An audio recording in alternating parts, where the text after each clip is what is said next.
Mainit ang sikat ng araw nang bumaba mula sa itim na luxury SUV si Lorenzo Alvarez sa harap ng sementeryo sa Makati. Suot niya ang itim na tailor-fit suit, dark shades at may hawak na puting bulaklak.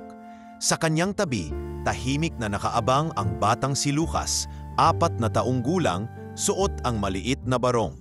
Mula sa gilid ay makikita ang luhang hindi pinupunasan ng bata habang nakatingin sa larawan ng kanyang ina. Isang babaeng punong-puno ng ngiti kahit larawan na lang ang natitira. "Aalis na tayo, anak." Mahinang wika ni Lorenzo. Pilit pinapanatiling buo ang boses kahit ramdam ang pagkalugmok. Hindi sumagot si Lucas.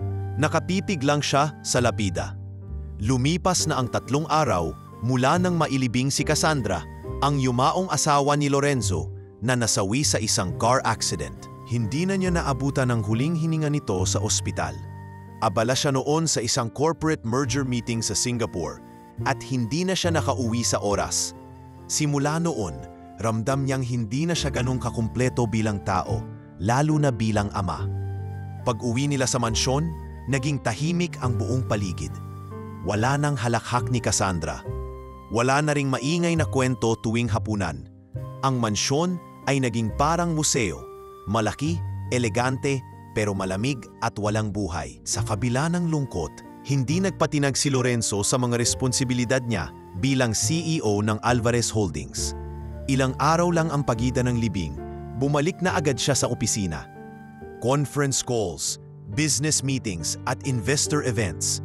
Paulit-ulit ang routine. Para kay Lorenzo, kailangan niyang itaguyod ang iniwang yaman ng asawa, hindi lang para sa anak kundi para sa reputasyon na kanilang itinayo.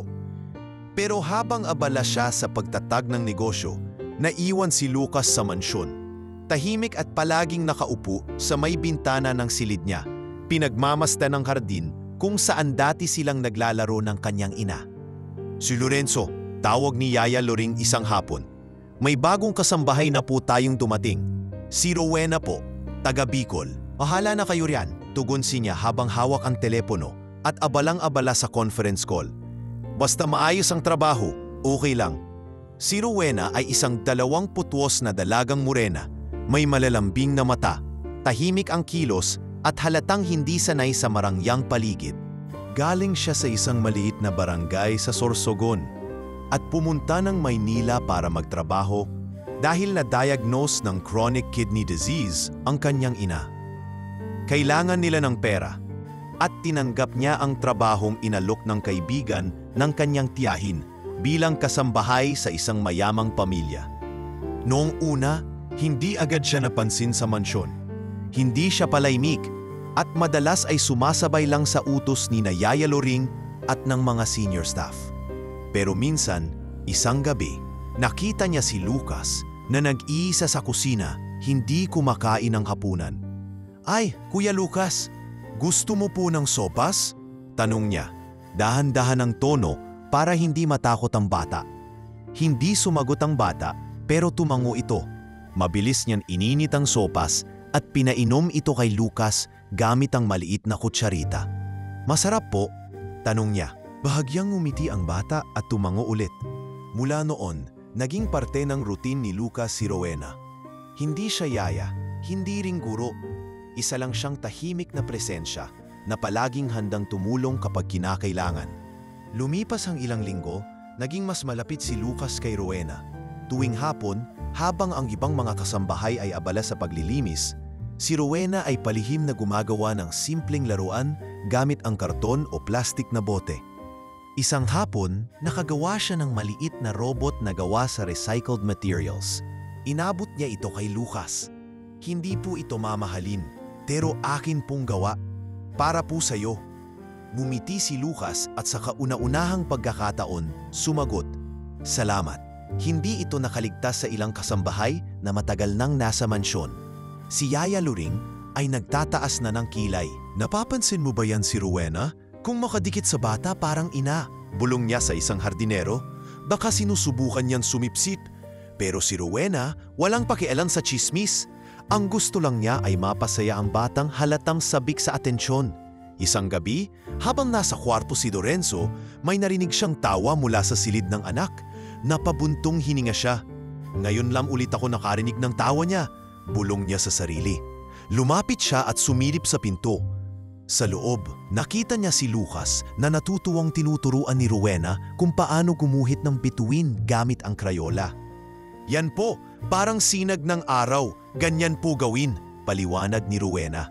Tahimik lang na pinanood ni Lorenzo ang eksena.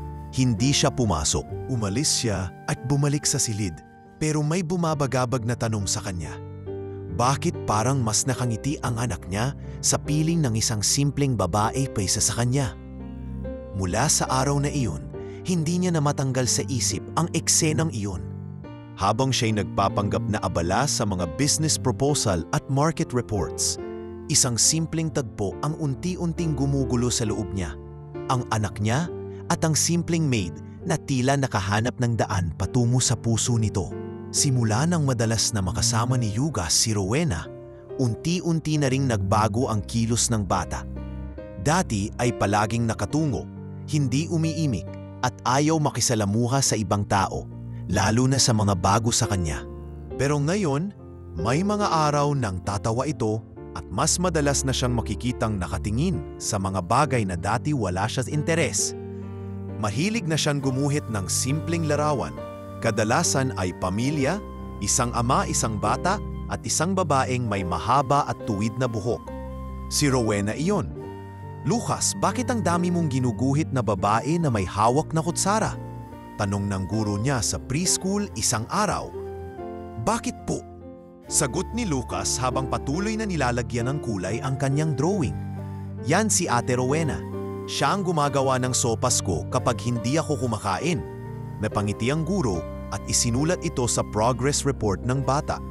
Hindi niya alam kung sino si Rowena, pero batid niyang mahalaga ito sa bata. Isang hapon, pagkatapos ng klase, si Rowena ang sumundo kay Lucas. Pinilit sana ni Lorenzo na siya na ang magsundo. Pero may biglaang emergency meeting tungkol sa isang property acquisition. Hi Kuya Lucas, kumusta ang school? Tanong ni Rowena habang hawak ang maliit na backpack ng bata. Mabuti po, tinuro po ng teacher namin kung paano gumuhit ng puso. Tugon ng bata. Wow, ang galing mo naman! Gusto mo ba turuan din ako mamaya? Alok ni Rowena habang naglalakad sila pauwi sa mansyon. Opo, pero dapat ikaw lang ang kasama ko. Ayoko ng iba. Hindi na bago kay Rowena ang ganitong mga pahayag mula kay Lucas. Sa bawat araw na lumilipas, mas lalo niyang nararamdaman ang lalim ng attachment ng bata sa kanya. At bagamat pilit niyang inilalayo ang sarili sa posibilidad ng maling interpretasyon ng ibang tao, hindi rin niya kayang talikuran ang responsibilidad na nabuo na sa puso niya para kay Lucas. Isang gabi, habang abala sa video call meeting si Lorenzo sa opisina, narinig niya ang tawanan mula sa silid ng anak. Muli niyang sinilip si Lucas at nakita niya itong nakasakay sa likod ni Rowena habang ginagaya ng babae ang isang kabayo. Tadyak! Tadyak! Ako si Kabayong Bibo! Sigaw ni Rowena habang patawa-tawang hinahagik-hik si Lucas sa likod niya. Napailing si Lorenzo habang pinagmamasdan sila mula sa faunting siwang ng pinto. Natahimik siya. Para bang may kurot sa puso niya habang nakikita kung gaano kasaya ang anak niya sa presensya ng isang kasambahay. Hindi niya masabi kung dapat ba siyang matuwa o maalarma. Kinabukasan, pagbalik niya mula sa opisina, nadatnan niya ang anak sa kusina, nakaupo sa lamesa habang pinapakain ni Rowena. Ano ang ulam natin ngayon? Tanong niya, pilit nagpapakumbaba. Hotdog, chicken nuggets, saka kanin. Sagot ni Rowena habang nakaayos ang buhok ng maayos, walang makeup pero maaliwalas ang muka. Gusto mo po sumalo, Papa?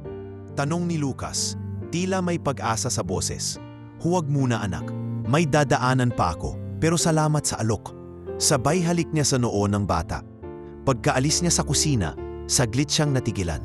Sa loob-loob niya, alam niyang kahit anong yaman, kahit ilang property ang meron siya, may isang bagay na hindi niya nabibili, ang oras at presensya sa anak. Makalipas ang ilang linggo, dumalo si Lucas sa isang school event, Mother and Child Day. Dahil walang ina si Lucas, inaasahan sana ni Lorenzo na siya ang magre-representa bilang guardian. Ngunit dahil sa biglaang board meeting sa Taguig, napilitan siyang ipaubaya kay Rowena ang pagsama sa event. Pagdating sa paaralan, napuno ang gymnasium ng mga ina at anak.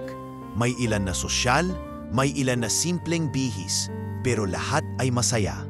Si Lucas ay nakasuot ng simpleng puting polo at itim na pantalon, habang si Rowena naman ay nakasimpleng bestida na kulay asul.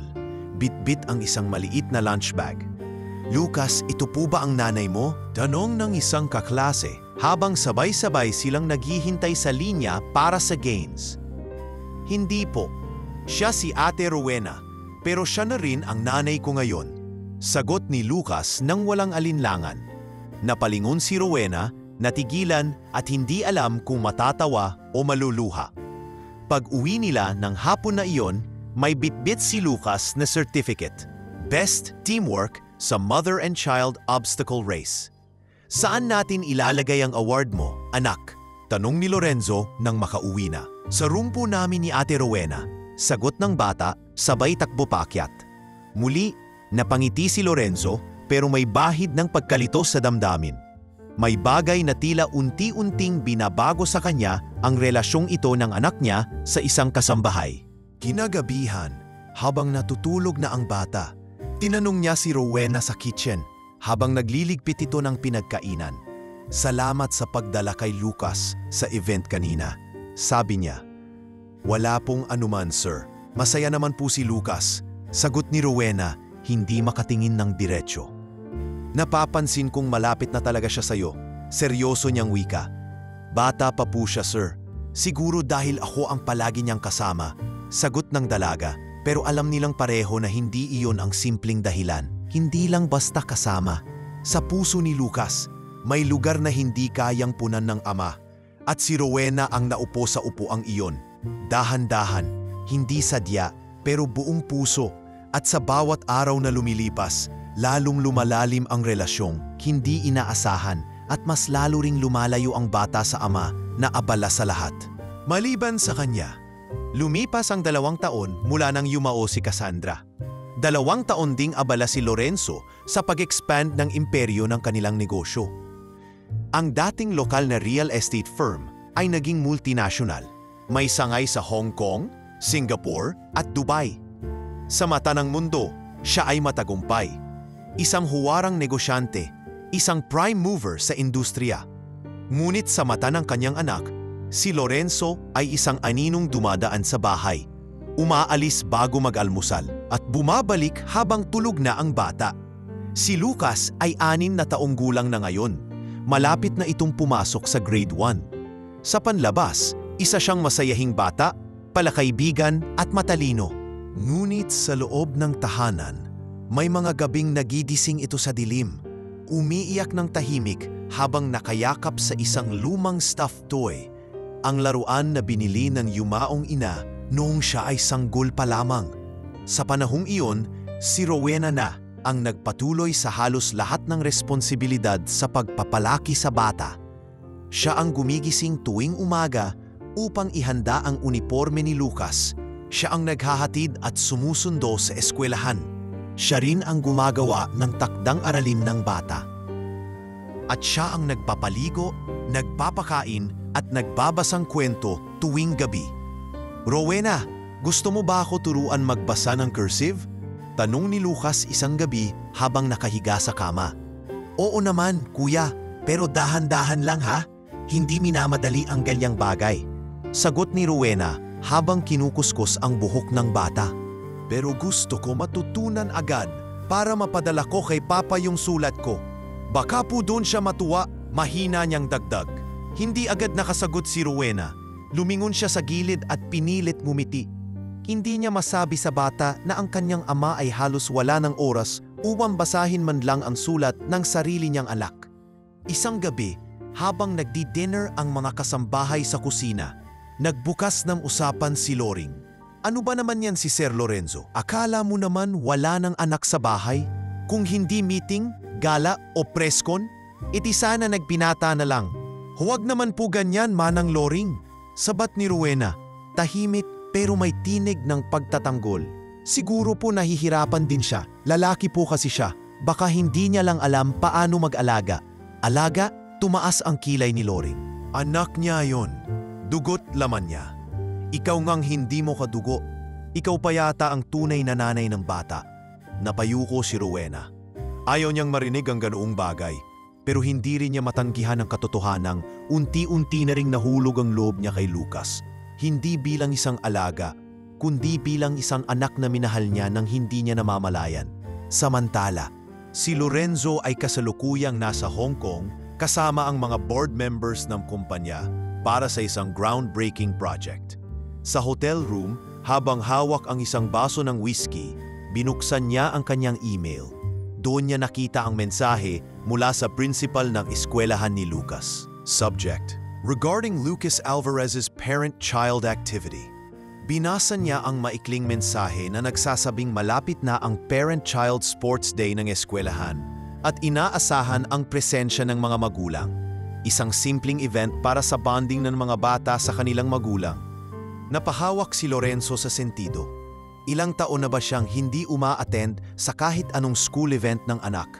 Nasa 4? 5? Ni isang drawing competition o storytelling session ay hindi niya nadaluhan. Kinabukasan, tumawag siya kay Amanda, ang kanyang kapatid. Kamusta si Lucas? Tanong niya.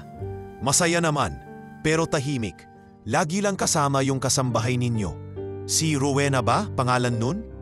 Oo, sagot ni Lorenzo habang hawak ang cellphone sa tenga. Mabait ba talaga siya? Mukha namang disente, tahimik. Pero Lorenzo, hindi ba dapat ikaw ang nagsusustento ng emosyon sa anak mo? Hindi ang kasambahay? Tahimik lang si Lorenzo. Gusto niyang magpaliwanag, pero paano? Puno ang kanyang araw ng mga kontrata, pulong at financial projections. Ang mundo niya ay umiikot sa expansion, kita at reputasyon. Nakalimutan na niyang may mundo ring umiikot sa simpleng tanong ng anak niya. Kailan ka uuwi, Papa? Pagbalik niya sa Pilipinas, dumiretso siya sa opisina. Doon niya sinimulang tanungin ang sarili kung bakit tila may distansya na sa pagitan nila ni Lucas. Isang araw, sinubukan niyang sabayan mag-agahan ng anak. Isang bihirang pagkakataon. Hi anak, good morning, bati niya kay Lucas. Tumingin ang bata, ngumiti ng kaunti pero hindi agad lumapit. Nasaan si Ate Rowena? Andito lang sa kusina. Kumain ka muna. Ako muna kasama mo ngayon, alok ni Lorenzo. Kumain si Lucas, tahimik. Hindi kagaya ng nakasanayan ni Lorenzo sa business meetings. Walang komportable o makinis na usapan. Parang wala siyang sariling anak. Parang estranghero siya sa sarili niyang tahanan. Nang gabing iyon, sinubukan niyang basahin ang mga drawing na iniwan ni Lucas sa sala. May isang papel na may stick figures, isang lalaki, isang maliit na batang lalaki, at isang babae. Lahat nakangiti. May nakasulat na pangalan sa maruming sulat. Si Ate Rowena, si Papa, at ako. Doon siya napatigil. Hindi niya alam kung matutuwa siya dahil kasama siya sa drawing o malulungkot dahil ang batang babae sa likod ng apron ang siyang sinasambit ng anak niya sa kanyang mga panaginip. Habang dumaraan ang mga linggo, naging mas kampante si Lucas kay Rowena. Habang si Lorenzo ay unti-unti nang nawawalan ng espasyo sa puso ng anak niya. At sa bawat araw na lumilipas, lalo siyang nilalamon ng tanong, paano mo babawiin ang anak mong hindi mo man lang nalamong unti-unti nang lumalayo? Sa muling pagkabuhay ng global standing ng kumpanya ng mga Alvarez, mas lumawak ang sakop ng media exposure ni Lorenzo. Isa siya sa mga kinikilalang most eligible bachelors in Asia ng isang international business magazine. At sa halos bawat conference ay binibiro siya tungkol sa pagiging single dad. Ngunit para sa mga malalapit sa kanya, ang tunay na pressure ay hindi galing sa media, kundi sa board of directors at sa kanyang kapatid na si Amanda. Renzo, you can't keep living like this. Panimula ni Amanda isang hapon habang nagkakape sila sa private lounge ng opisina. Ang kumpanya natin, sa laki na ng scope, kailangan ng First Lady. Hindi lang para sa PR, kundi para kay Lucas din. Hindi pa ako handa, Amanda, sagot ni Lorenzo. Pagod ang tono habang nakatingin sa ulap sa labas ng bintana. Hindi ito tungkol sa love life mo. It's about your image as a stable figure. Lucas needs a mature presence. And let's face it, Rowena is not the long-term solution. Sagot ni Amanda, walang paligoy-ligoy. Hindi man sang-ayon sa kabuuan ng ideya ng kapatid, hindi rin maitangi ni Lorenzo ang katotohanan sa ilang bahagi nito. Sa kabila ng emosyonal na koneksyon ni Lucas kay Rowena, walang kasiguraduhan ang ganitong setup. Isa pa, ang opinyon ng mundo, lalo ng board, ay hindi simpleng isang tabi. Dahil dito, pinayuhan ni Amanda si Lorenzo na muling makipag-socialize sa mga piling babae, mga kilala sa lipunan, may edukasyon, pamilya at impluensya. Gaya ng inaasahan, tumugon siya. Ipinlano ni Amanda ang isang casual lunch sa isang private clubhouse sa Forbes Park, kung saan ipapakilala ang ilang potensyal. Unang dumating si Doña Silvette Velasco, biyuda ng isang dating ambasador. Naka-all-white jumpsuit ito, mataas ang hairbun at may dalang mamahaling pabango na agad pumuno sa buong silid. Maingat itong ngumiti at umupo sa harapan ni Lorenzo. I've heard so much about you, Mr. Alvarez. Your work in Southeast Asia is beyond impressive, bungad ni Silvette habang nilalaro ang wine glass sa daliri. Thank you. Tipid na sagot ni Lorenzo, diretso sa punto. At napakagwapo rin ang anak mo. I'm sure Lucas will be a fine gentleman. Gusto ko ngang ma-meet siya personally soon. Dagdag niya, pero ramdam ang distansya sa tinig. Parang business transaction lang ang lahat. Hindi nagtagal, ipinakilala naman ang pangalawa, si Doña Maxine Alcaraz, isang entrepreneur na may-ari ng isang luxury wellness brand. Palangiti at confident ito, kabaligtaran ni Silvette. Sa unang tingin ay parang mas magaan kausap. Oh my gosh, Lorenzo, you're more handsome in person. Sabay tawa ng malakas habang hinawakan ang braso ng lalaki. I've seen your interviews and your insights are so masculine. Pinilit numiti ni Lorenzo, ngunit pansin sa kanya ang pagod. Iba ang tunog ng mamasalitang pilit. At lalong hindi niya naamdaman ang sinseridad ng interes. Ang ikatlong araw ng getting to know session ay hindi na niya sinipot. Nagpadala na lang siya ng mensahe kay Amanda na abala siya sa isang business review. Sa totoo lang, hindi abala si Lorenzo nun. Nakaupo lang siya sa gilid ng kama ni Lucas habang tinutulungan itong buuin ang isang Lego set na regalo ni Rowena. Papa, nasan po si Ate Rowena? Tanong ni Lucas habang ikinakabit ang pinto ng Lego house. May day off siya, anak, pero babalik din siya bukas. Sagot ni Lorenzo. Okay, gusto ko siyang ipagaya nitong mami ko sa Lego. Siya ang mami ko dito. Napahinto si Lorenzo sa pagkakabit ng pader ng Lego. Tiningnan niya ang anak, sabay lingon sa maliit na Lego figure na may mahabang buhok na isinabit ni Lucas sa tabi ng maliit na bata sa loob ng Lego house. Siya ba talaga ang gusto mong maging mommy? Mahinang tanong niya. Opo, kasi po siya ang kasama ko palagi. Siya po ang nagkakape, nagsusuklay at naglalambing. Hindi niya ako pinapagalitan pag di ko alam yung sagot sa assignment. At siya po ang masaya kahit hindi ako perfect. Hindi na muling nagsalita si Lorenzo. May gumapang na kirot sa dibdib niya. Hindi lang dahil sa katotohanang hindi siya ang tinutukoy ng anak, kundi dahil ramdam niyang hindi rin siya naging karapat-dapat. Sa mga sumunod na araw, pinilit pa rin ni Amanda na imbitahan si Silvette at Maxine para sa isang mas casual at child-friendly gathering sa bahay mismo nila. Ayaw sana ni Lorenzo pero napatayag na rin. Nagpaluto sila ng pagkain at may kunting programa pa para sa mga bata. Pagdating ni Silvette, may dala itong imported na tsokolate mula Belgium. Si Maxine naman may stuffed toy na kulay ginto na parang hindi pang bata. Lucas, look what I have for you. Gusto mo ng chocolate? Sweetie, alok ni Silvette habang pilit niyayakap ang bata. Nakangiting lumingon si Lucas pero mabilis na umatras at nagtago sa likod ng upuan. Ilang sandali pa, tumakbo siya sa direksyon ng kusina kung nasaan si Rowena, naapala sa pagbubukas ng juice box. "Ate Rowena!" Sigaw ng bata habang yakap ito mula sa likod. "Uy, Kuya Lucas, ba't ka andito?" Gulat ni Rowena. "May mga bisita po, pero hindi ko po sila gusto," bulong niya. Dumating si Lorenzo sa eksenang iyon at doon niya nakita kung paano tahimik na naghahanap ng kanlungan ang kanyang anak sa babaeng halos hindi man lang binigyang pansin ng karamihan. Walang designer bag, walang social standing, pero may pusong handang sumalo sa isang batang sugatan sa pagkukulang ng mundo. At sa daming babaeng ipinakilala kay Lucas, isang simpleng maid ang pinili niyang lapitan, hindi para sa regalo, kundi para sa katahimikan ng loob. Isang senyalis na hindi pwedeng baliwalain ng isang ama.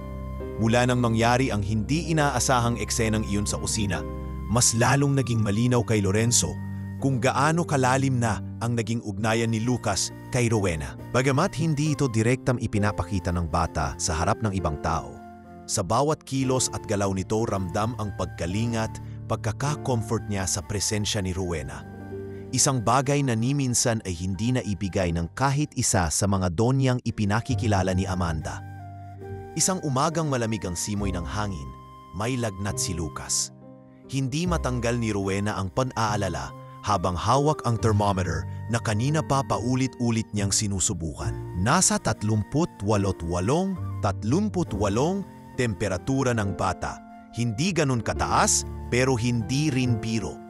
Pinunasan niya ng maligamgam na bimpo ang noo ni Lucas habang pinipilit nitong ngumiti sa kanya. "Sorry po, Ate Rowena. Hindi ko po alam bakit masakit ang katawan ko." Mahinang bulong ng bata habang nakahiga sa kama. "Wala yon, kuya. Siguro napagod ka lang kahapon sa swimming class. Magpapahinga lang tayo, tapos gagaling ka na agad," sagot ni Rowena habang sinasahod ang likod ng ulo ni Lucas at pinainom ng gamot. Nang mga oras na iyon, wala si Lorenzo. Nasa BGC ito para sa isang full-day conference kasama ang mga investors mula Thailand at Malaysia. Tinawagan siya ni Rowena upang ipaalam ang kalagayan ni Lucas, ngunit hindi agad nakasagot ang lalaki. Nasa kalagitnaan siya ng isang keynote address at hindi niya napansin ang mga sunod-sunod na tawag. Makalipas ang ilang oras, si Rowena ay nasa tabi pa rin ng kama ni Lucas. Tahimik siyang nakaupo habang hinahaplos ang buhok ng bata. May mga laruan sa gilid ng kama, ilang libro at isang tray ng lugaw na halos hindi nagalaw. Wala pa ring gana si Lucas kumain. At ang tanging gusto lamang niya ay ang yakap ng babaeng itinuturing niyang tunay na ina. "Pwede po ba kayong wag umalis kahit bukas pa?" Tanong ng bata sa mahinang tinig. "Hindi naman ako aalis, kuya. Nandito lang ako, hanggat kailangan mo ako," sagot ni Rowena habang nilalabanan ang pagluha. Pasado 4:00 ng hapon nang dumating si Lorenzo, pawis at pagod, dala ang laptop at mga folder. Pagkakita sa anak, agad siyang lumapit at hinawakan ang noo nito. "Lucas, anak, anong nangyari sa'yo? Ang init mo." "Nag-text po ako kanina, sir," sabat ni Rowena. "Hindi po kayo sumagot?" Huminga ng malalim si Lorenzo. Hindi niya alam kung anong mararamdaman. Guilt, galit sa sarili, o pagkabigo bilang ama sa sarili niyang anak. Wala siya sa panahong pinakakailangan siya. "Anong sabi ng doktor?" tanong niya habang pinapahiran ng alkohol ang batok ng bata. "Wala pa po. Hindi ko po dinala sa ospital. Pero kung lalagnatin pa rin siya mamaya, dadalhin ko na agad." Hindi umimik si Lorenzo. Umupo siya sa gilid ng kama at pinagmamasdan ng anak na nakapikit, nakayakap kay Rowena. "Kanina pa siya ganito. Hindi mo man lang ako pinilit na sagutin yung tawag?" tanong niya. Pero hindi sa galit, kundi sa pagkakonsensya. "Sinubukan ko po, sir. Pero baka mas lalo po kayong maistorbo. Ayaw ko pong mapagalitan din si Lucas kung makakagulo siya sa trabaho ninyo." Saglit na natahimik si Lorenzo. Isang simpleng linya, pero matalim. Isang pahayag na mulat sa realidad ng mundo nila. Ang mundo niya ay negosyo, deadline at expansion. Ang mundo ni Lucas ay pagmamahal, presensya at katahimikan. At ang pagitan nilang dalawa ay isang dalagang hindi niya man kadugo, pero sa bawat araw ay parang mas may karapatang tawaging magulang. Kinabukasan, unti-unting bumuti ang lagay ni Lucas. tumigil na ang lagnat at nagkaroon na siya ng ganang kumain. Umupo siya sa lamesa, sa may beranda, habang pinapakain ni Rowena ng sopas. Ate Rowena, pag may sakit po ba ang mga anak sa probinsya, kayo rin po ang nag-aalaga? Tanong ni Lucas habang mumunguya.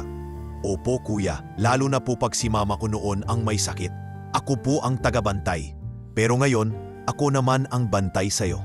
Ngumiti si Lucas. Sana po kayo na lang talaga ang mama po. Hindi sinasadyang marinig iyon ni Lorenzo mula sa may pintuan ng veranda. Hawak niya ang tasa ng kape, pero hindi niya ito ininom. Para siyang natigilan. Hindi ito ang unang beses na narinig niyang binanggit ng anak ang ganitong damdamin. Pero ngayon, malinaw na malinaw. Hindi sa pilitan, hindi biro, kundi isang tapat at musmos na hiling mula sa pusong sabik sa tunay na pagmamahal. Kinagabihan, habang naghahapunan sila, tinanong ni Lorenzo ang anak, "Lucas, gusto mo ba sumama sa akin bukas sa isang event? Gala dinner, madaming ilaw, may music, taksido ka ulit." Umiling si Lucas. "Pag wala si Ate Rowena, ayoko po." "Si Ate Rowena? Bakit kailangan siya? Siya po ang nagsusuot ng barong ko. Siya po ang nagsusuklay ng buhok ko. Siya po ang nagsasabi kung gwapo po ako." Pag wala siya, parang kulang si Lorenzo. Hindi niya alam kung paano pipigilan ang sariling damdamin. Ramdam niya ang unti-unting pagkatalo. Hindi sa ibang lalaki, kundi sa kakulangan niya bilang ama. Sa tahanan na siya ang may-ari, iba ang ginuguhit ng anak niyang pamilya. At habang pinagmamasdan niyang tawanan ni Rowena si Lucas sa simpleng biro, mas naging malinaw sa kanya ang katotohanang hindi lahat ng pamilya ay nabubuo sa dugo. Minsan, nabubuo ito sa presensya, sa pangunawa at sa tunay na malasakit. Hindi na maikakaila ang malalim na koneksyon ni Lucas kay Rowena. Sa bawat paglipas ng araw, mas lalong umiigting ang relasyon ng bata sa dalagang tila tumayong ina nito. Ngunit sa isang bahay na puno ng kasambahay, drivers at hardinero, ang mga mata ay hindi natutulog. Ang mga bulong-bulungan ay tila hangin na kusang umiikot kahit hindi pinapansin.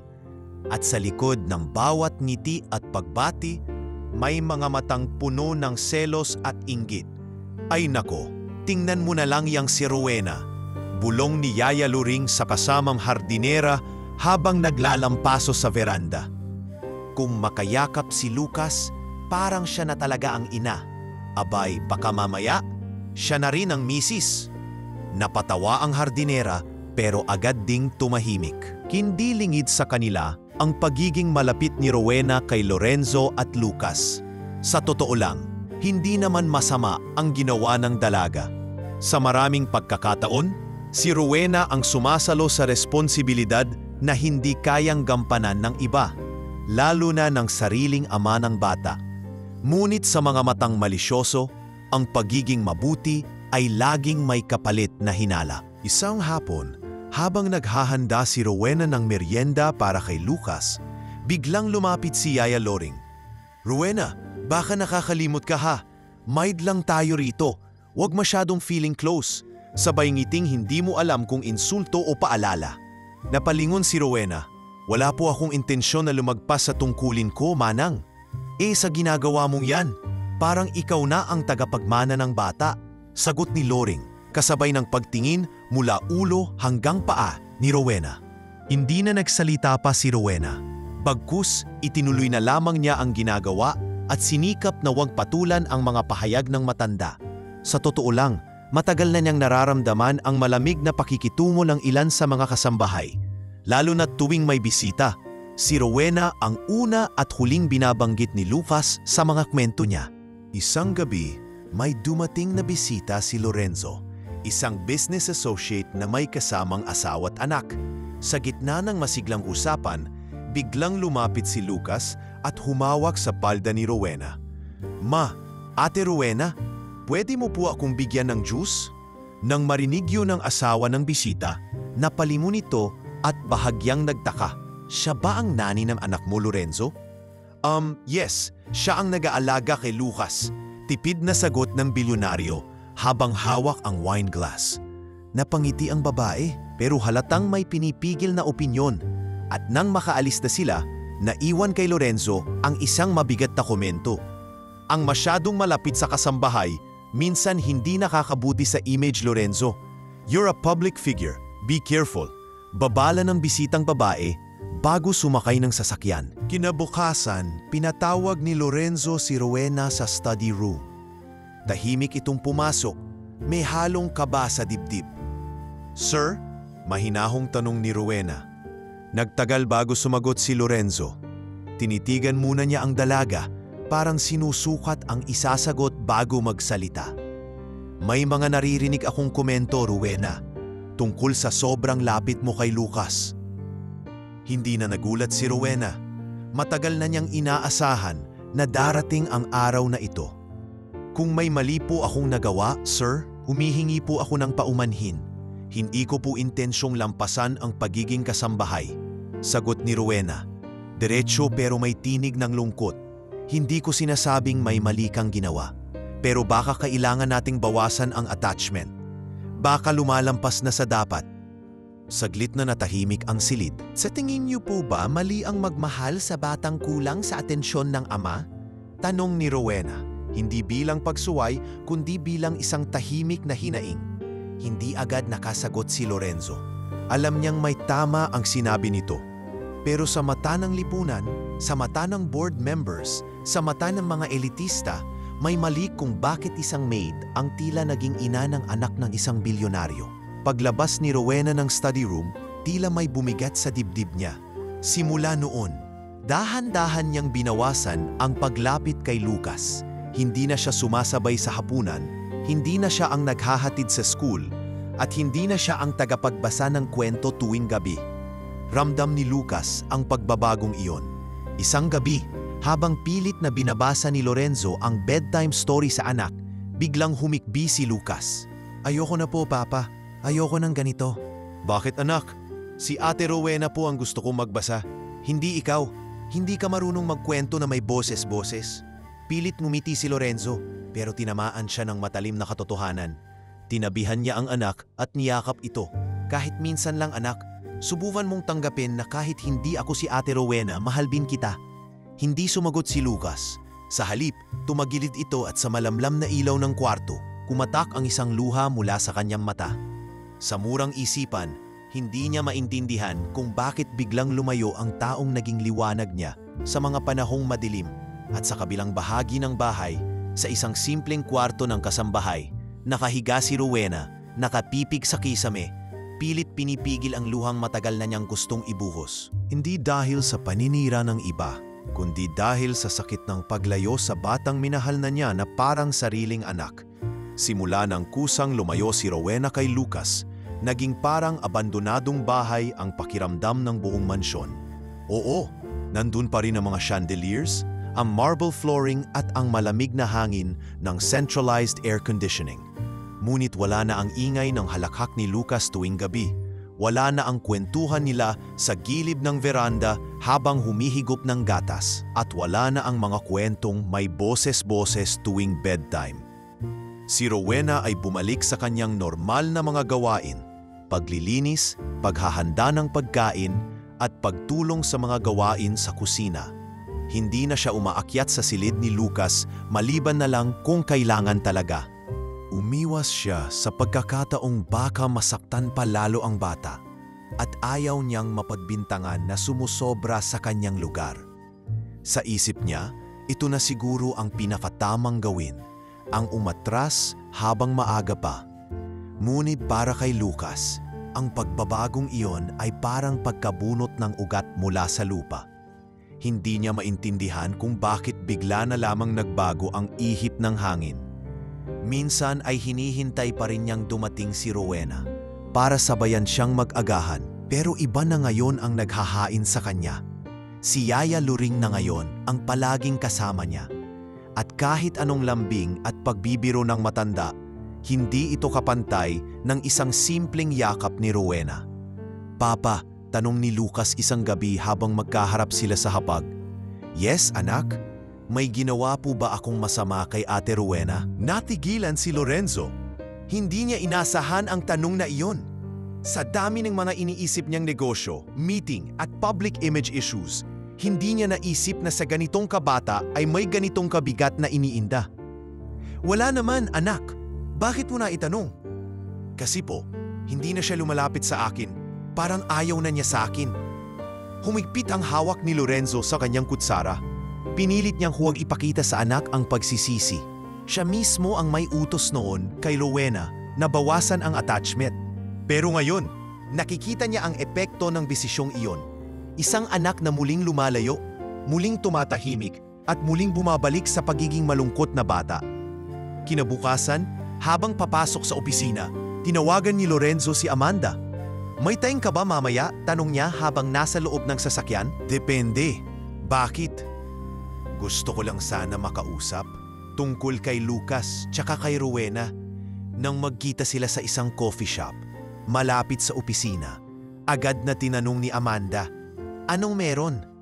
Tingin mo ba mali na masyadong naging close si Rowena kay Lucas?" Tanong ni Lorenzo, diretso. Honestly, sabay lagok sa kape.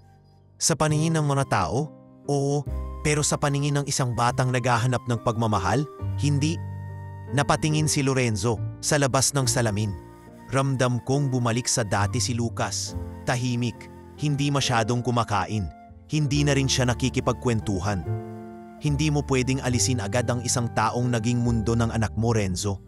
Hindi lahat ng mahalaga ay dapat nakabase sa tingin ng ibang tao, sagot ni Amanda. Bago uwi ni Lorenzo sa mansyon, nadatnan niya si Lucas na nakaupo sa garden, mag-isa. May hawak itong papel at krayola. Lumapit siya at tinanong ang anak. "Anong ginagawa mo, anak?" "Gumuguhit po. Pwede ko bang makita?" Tahimik na iniabot ni Lucas ang papel. Nakaguhit doon ang isang maliit na bahay, isang batang lalaki, isang lalaki na may hawak na briefcase at isang babae na may apron, nakangiti. Sa itaas ng papel, nakasulat ang, "Sana bumalik ka na." "Anak, sino yung babae?" Tanong ni Lorenzo kahit alam na niya ang sagot. "Si Ate Rowena po. Gusto ko lang naman siya makita ulit sa room ko. Gusto ko lang siya kausap. Hindi naman kailangan siyang nanay ko. Basta, andyan lang siya." Hindi na napigilan ni Lorenzo ang sarili. Pinapik niya ang balikat ng anak at sabay sabing, "Pasensya ka na anak, baka ako ang may pagkukulang." Makalipas ang ilang araw, nagdesisyon si Rowena na kausapin si Lorenzo. Napansin din kasi niyang unti-unti na ring lumalayo sa kanya ang ibang kasambahay at maging ang ilang bagay sa bahay ay parang may tensyon tuwing siya ay nandyan. "Sir Lorenzo," mahina niyang wika sa may pinto ng opisina, "pwede ko po ba kayong makausap?" "Pasok ka, Rowena," sagot ng lalaki habang inaayos ang mga papel. Lumapit si Rowena at bahagyang yumuko. "Sir, kung makakabuti po sa lahat, baka po kailangan ko na pong umalis." Napatigil si Lorenzo. "Umalis? Bakit?" "Pakiramdam ko po kasi, hindi na po ako welcome dito. At baka po nakakasama na rin ako kay Lucas. Ayokong maramdaman niyang ako ang dahilan ng gulo." Umiling si Lorenzo. Tumayo siya, lumapit sa dalaga at malumanay na nagsalita. "Hindi mo kasalanan, Rowena. Sa totoo lang, ikaw pa nga ang dahilan kung bakit may ngiti pa ang anak kong ngayon. Ang mali ay ako. Ako ang naglayo sa iyo sa kanya." Tahimik si Rowena. Sa puso niya gusto niyang manatili, pero sa isip niya kailangan niyang bumitaw. "Pag-isipan mo muna, Rowena. Huwag ka munang umalis. Hayaan mo. Ayusin ko ito. Ayusin ko ang lahat para sa inyo ng anak ko." Dagdag ni Lorenzo. Nang gabing iyon, mahimbing na natulog si Lucas. Unang pagkakataon sa ilang linggo. Sa panaginip niya, kasama niya si Rowena sa paglalakad sa hardin. Hawak-hawak ang kamay niya at muli siyang nakangiti gaya ng dati. Ngunit sa tunay na mundo, wala pa ring katiyakan kung magbabalik ang mga araw na iyon. Sa ngayon, nanatiling tahimik ang mansyon. Parang hinihintay na may isa sa kanila ang muling lumapit at muling bumuo ng tahanan. Mapalipas ang 2 araw matapos sabihin ni Rowena na balak na niyang umalis, hindi mapakali si Lorenzo. Sa unang pagkakataon, hindi siya pumunta sa opisina. Naiwan siyang nakaupo sa veranda habang tangan ang tasa ng kape na matagal nang lumamig. Hindi pa rin siya mapakali sa sinabi ni Rowena at sa bawat oras na lumilipas ay pakiramdam niya ay unti-unti ring binabaklas ang tahanang unti-unti na sana nilang naitatayo kahit pa hindi nila sadya. Umaga pa lang ay tahimik na ang buong bahay. Si Lucas ay nasa taas pa, natutulog, at si Rowena naman ay abala sa pag-aayos ng kanyang mga gamit sa silid ng mga kasambahay. Sa hallway, may mga damit na nakatiklop, may lumang kahon at ilang piraso ng laruan na ibinalik sa plastic bag. Ang mga laruan na minsan ay ginamit nila ni Lucas sa mga larong puno ng tawanan. Sa ibaba, si Lorenzo ay nakaupo sa mesa ng kusina. Pinagmamasdan ang paligid na tila naging estanghero na rin sa kanya. Pumasok si Amanda. Suot ang blazer at may hawak na folder. "Hindi ka pumasok ngayon?" tanong niya habang nagbubukas ng refrigerator. "Hindi," sagot ni Lorenzo. Tahimik at malalim ang iniisip. "Problema sa negosyo?" "Hindi negosyo ang iniisip ko ngayon, Amanda. Si Lucas at si Rowena." "Ah, so finally, nararamdaman mo na," sagot ng babae habang nagbubuhos ng juice sa baso. "Hindi ka naman tanga, Lorenzo. Alam mong may halaga si Rowena sa buhay ng anak mo. Kung kailan huli na, doon mo lang nare-realize." "Hindi pa huli," sagot ni Lorenzo. "Pero kung hindi ako kikilos, baka tuluyan ng mawala." Makalipas ang ilang sandali, pinuntahan ni Lorenzo si Rowena sa kanyang silid. Kumatok siya ng marahan at binuksan ang pinto. Nandoon si Rowena. Hawak ang isang maliit na bag at isang luma ngunit malinis na backpack. "Pwede ba tayong mag-usap?" tanong ni Lorenzo. Tumango si Rowena at iniwan sa gilid ang gamit. Umupo sila sa bangko sa gilid ng silid at ilang segundo ring katahimikan ang namagitan sa kanila bago siya nagsalita. "Alam kong may mga bagay kayong kailangang protektahan. Pangalan, reputasyon, imahe," panimula ni Rowena, mahinahon. "Kaya naiintindihan ko po kung bakit kailangan kong umalis. Hindi ko po ginustong maging dahilan ng anumang komplikasyon." "Hindi mo ginusto, pero nangyari. Hindi dahil sa iyo, Rowena, kundi dahil sa akin," sagot ni Lorenzo habang nakayuko. "Mula nang mawala si Cassandra, ang tanging iniisip ko lang ay paano ko mapapalago ang kumpanya. Paano ko mapoprotektahan ang kinabukasan ni Lucas. Pero hindi ko naisip na mas kailangan pala niyang may kasama. Hindi lang tagabantay, kundi may taong totoo siyang mahal at nagtitiwala." Napayuko si Rowena. Ramdam niya ang kabigat ng damdamin ng lalaki. Hindi ito ang CEO na matikas at laging matapang sa board meetings. Ang nasa harapan niya ngayon ay isang ama, pagod, sugatan at takot. "Nakikiusap ako, Rowena," dagdag ni Lorenzo. "Huwag ka munang umalis. Bigyan mo ako ng pagkakataon. Hindi lang para kay Lucas, kundi para sa ating tatlo." Napatingin si Rowena. May kaba sa dibdib, may tanong sa isip, pero sa mga mata ni Lorenzo, naroon ang sinseridad na hindi niya kailanmang nakita sa mga taong sanay magsuot ng maskara ng yaman. "Anong ibig niyong sabihin?" Mahina niyang tanong. "Gusto ko sanang ayusin ang lahat. Ayusin ang relasyon naming mag-ama. Ayusin ang sistema dito sa bahay. At ayusin kung anuman itong unti-unting nabubuo sa pagitan natin." Hindi agad nakasagot si Rowena. Nanginginig ang kanyang dibdib. Hindi niya alam kung ito ba ay pag-asa o bagong sakit sa puso. Kaya ang tanging nasabi niya, "Sir, hindi po ako karapat-dapat. Isa lang po akong kasambahay. Walang pedigree, walang diploma, walang pangalan." Numipi si Lorenzo. "Rowena, hindi ko kailangan ng pedigree. Hindi ko kailangan ng diploma. Ang kailangan ng anak ko ay isang taong marunong magmahal. At ang kailangan ko ay isang tahanang may damdamin. Hindi lupa, hindi titulo, kundi puso." Naluha si Rowena. Hindi niya inaasahang maririnig ang mga salitang iyon. Ilang taon na siyang nagtitiis, nagpaparaya, nagtatago ng damdamin. At ngayon lang may taong humarap sa kanya na hindi tinitingnan ang kanyang pagkatao base sa estado sa buhay, kundi sa kung paano siya minahal ng isang bata. Sa kalagitnaan ng pag-uusap nila, bumaba si Lucas hawak ang kanyang paboritong stuffed toy at naglakad papunta sa silid ni Rowena. "Ate Rowena," tawag niya, "di ba aalis ka na?" Napalingon si Rowena at si Lorenzo. Tumingin sina sa bata na may bahagyang lungkot sa mata. Hindi na, sagot ni Rowena. Lumuhod sa harapan ng bata at niyakap ito. Kung papayag ang papa mo, dito pa rin ako. Yay! Sabay yatap ni Lucas ng mahigpit. Akala ko hindi ka nababalik. Pag wala ka kasi, wala na akong mamamamaan. Napangiti si Lorenzo at hindi niya napigilan ang sariling mapaluha sa tahimik na tagpong iyon. Isang yakap lang, isang simpleng desisyon lang. At muli niyang nakita ang ngiti ng anak. Pagkatapos ng gabing iyon, ibinaba ni Lorenzo ang lahat ng planong business dinner. Wala munang meeting, wala munang proposal. Ang tanging nasa listahan niya ay isang tanong. Sino ba talaga ang pipiliin ng anak ko? At ngayon, handa na siyang tanggapin ang sagot. Kahit hindi ito ayon sa gusto ng mundo. Matapos ang tahimik ngunit makahulugang desisyon ni Lorenzo na huwag munang hayaan si Rowena umalis, dumating ang araw na matagal nang pinaplano ni Amanda.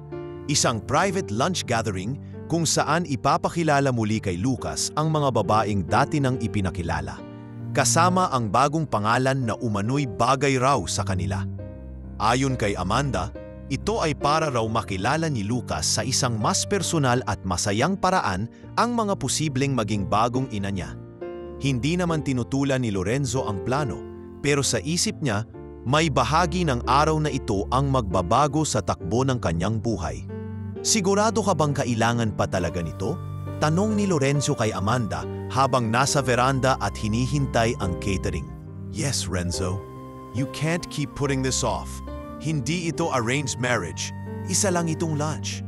And if Lucas is to grow in a healthy, structured environment, he needs to see options. Sagot ni Amanda habang nilalatag ang mga pangalan sa tablet.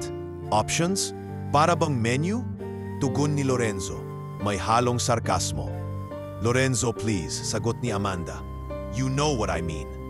12:00 ng tanghali, dumating ang unang bisita, si Doña Silvette, na mas pinaganda pa ang sarili kaysa nung una silang nagkita. Suot ang isang cream-colored designer dress, may kasamang alagang Shih Tzu, at may regalo agad para kay Lucas. Isang electric toy car mula sa abroad. Kasunod niya si Doña Maxine, naka-yellow floral dress at may dalang basket ng imported fruits and snacks. Sa likod ay si Patricia, isang mas bata, sosyalin at graduate sa London, ang bagong kandidata ni Amanda. Kaagad silang binigyan ng welcome drink at pinaupo sa garden area kung saan inihain ang lunch. Si Lucas, suot ang simpleng polo at slacks, ay tahimik lang na umupo sa tabi ng kanyang ama. Medyo hindi siya komportable sa presensya ng mga bisita. Pinilit niyang ngumiti sa bawat pagbati, pero halatang hindi ito bukal sa kalooban. Hi Lucas, I'm Patricia, nakangiting bati ng pinakabagong kandidata. Gusto mo ba ng cheese? Galing pa yan sa Switzerland. Tumingin lang si Lucas sa plato at hindi nagsalita. Lucas, anak, bulong ni Lorenzo sa kanya. Subukan mong makipag-usap, wala namang masama. Muling tumango si Lucas at kinuha ang isang piraso ng cheese. Tumango siya kay Patricia pero hindi pa rin ito nagsalita. Habang abala ang mga donya sa pakikipagkwentuhan kay Amanda tungkol sa spa, wellness at art exhibitions, si Lucas ay tahimik lamang. Minsan ay sumusulyap siya sa direksyon ng kusina. Wala si Rowena doon. Hindi siya kasama sa event. Hiniling ni Amanda na wag muna itong makialam at para raw iwas sa awkwardness ay pinasama muna ito sa grocery run kasama ang driver. Pagkatapos ng lunch, sa isang tahimik na bahagi ng hardin kung saan may setup na parang maliit na stage para sa photo op, tumayo si Amanda at nagsalita sa harap ng iilang bisita. Well, I hope everyone enjoyed the lunch. This is just a light and informal gathering. But of course, nakangiti siyang lumingon kay Lucas. We want to know from our dear little gentleman, who among our lovely guests he enjoyed being with the most? Napatingin si Lucas kay Lorenzo. Anak, okay lang, sabihin mo lang. No pressure, sabi ng ama. Tahimik si Lucas. Hawak niya ang isang maliit na paper crown na ibinigay sa kanya ni Maxine kanina. Tumingin siya sa tatlong babae na parehong nakangiti sa kanya, pero halatang nag-aabang ng sagot. Maya-maya, tumayo si Lucas. Dahan-dahan siyang lumakad palayo sa kanila. Umikot siya sa gilid ng garden at sa gulat ng lahat, dumiretso siya sa likod ng bahay. Ilang saglit lang bumalik siya at kasama niya si Rowena na may hawak pang 2 plastic bag galing grocery. Ate Rowena, mahina ngunit buo ang kanyang boses. Ikaw po ang gusto kong maging nanay. Parang natahimik ang mundo. Hindi agad nakareact ang mga naroroon. Si Amanda, tila napako ang ngiti at ang 3 donya ay nagkatinginan. May halong insulto at pagkalito sa mukha. Si Rowena naman ay tila nanigas. Hawak pa ang bag ng itlog at gatas sa kamay. Lucas, anak, sabat ni Lorenzo habang dahan-dahang tumatayo. Sigurado ka ba? Hindi ba't marami ka namang nakausap na babae ngayon? Opo, Papa, sagot ng bata. Pero sila po, nagbigay ng regalo. Si Ate Rowena binigyan ako ng oras araw-araw. Nagkatinginan si Lorenzo at Rowena. Walang nagsalita sa kanila, ngunit sa mga mata ni Lorenzo, may tiyak siyang nakita, hindi kapalit ng yaman, hindi kapalit ng edukasyon, kundi purong pagmamahal. I'm sorry, I can't help with that request. Nang makaalis na ang lahat, si Lorenzo ay lumapit kay Rowena. Pasensya ka na, hindi kita dapat isinama sa gulong ito. Pero salamat, dahil kahit hindi mo hiniling, ikaw ang pinili. Wala po akong ginawa, sir, sagot ni Rowena. Mahal lang po siguro ako ng bata. At minahal ko rin siya. Lumapit si Lucas at sabay hawak sa kanilang kamay. Tumingin siya kay Lorenzo, saka kay Rowena. Tayo na po, di ba? Walang makapagsalita.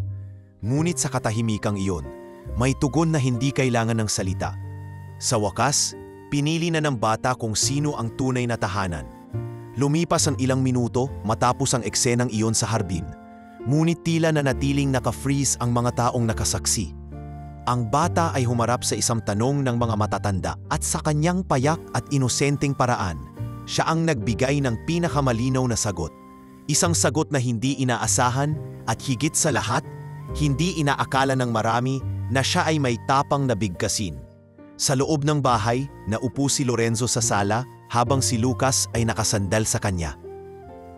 Si Rowena naman ay tahimik na nasa kabilang sofa. Hawak pa rin ang mga grocery bag na hindi na niya naibaba sa kusina. Wala ni isa man sa kanila ang nagsalita sa loob ng halos 5 minuto. Tanging ang patak ng tubig mula sa florera sa gilid ang maririnig sa katahimikan. Papa, basag ni Lucas sa katahimikan. Tama po ba ang sagot ko kanina? Tumingin si Lorenzo sa anak. Kitang-kita sa kanyang mga mata ang kaba at purong pag-aalala. Bakit mo na itanong? Balik niyang tanong, kasi po, parang ayaw nila kay Ate Rowena. Parang galit sila. Napabuntang hininga si Lorenzo. Nilagay niya ang kamay sa balikat ng anak at mahinang ngumiti. Anak, minsan kasi may mga taong hindi kayang makita ang totoong halaga ng isang tao kapag hindi ito nakabalot sa magarang damit o may kilalang apelyido. Pero hindi ibig sabihin noon, mali ka na. Pero mahal ko po si Ate Rowena, Papa. Sabay yakap ni Lucas sa stuffed toy niyang hawak.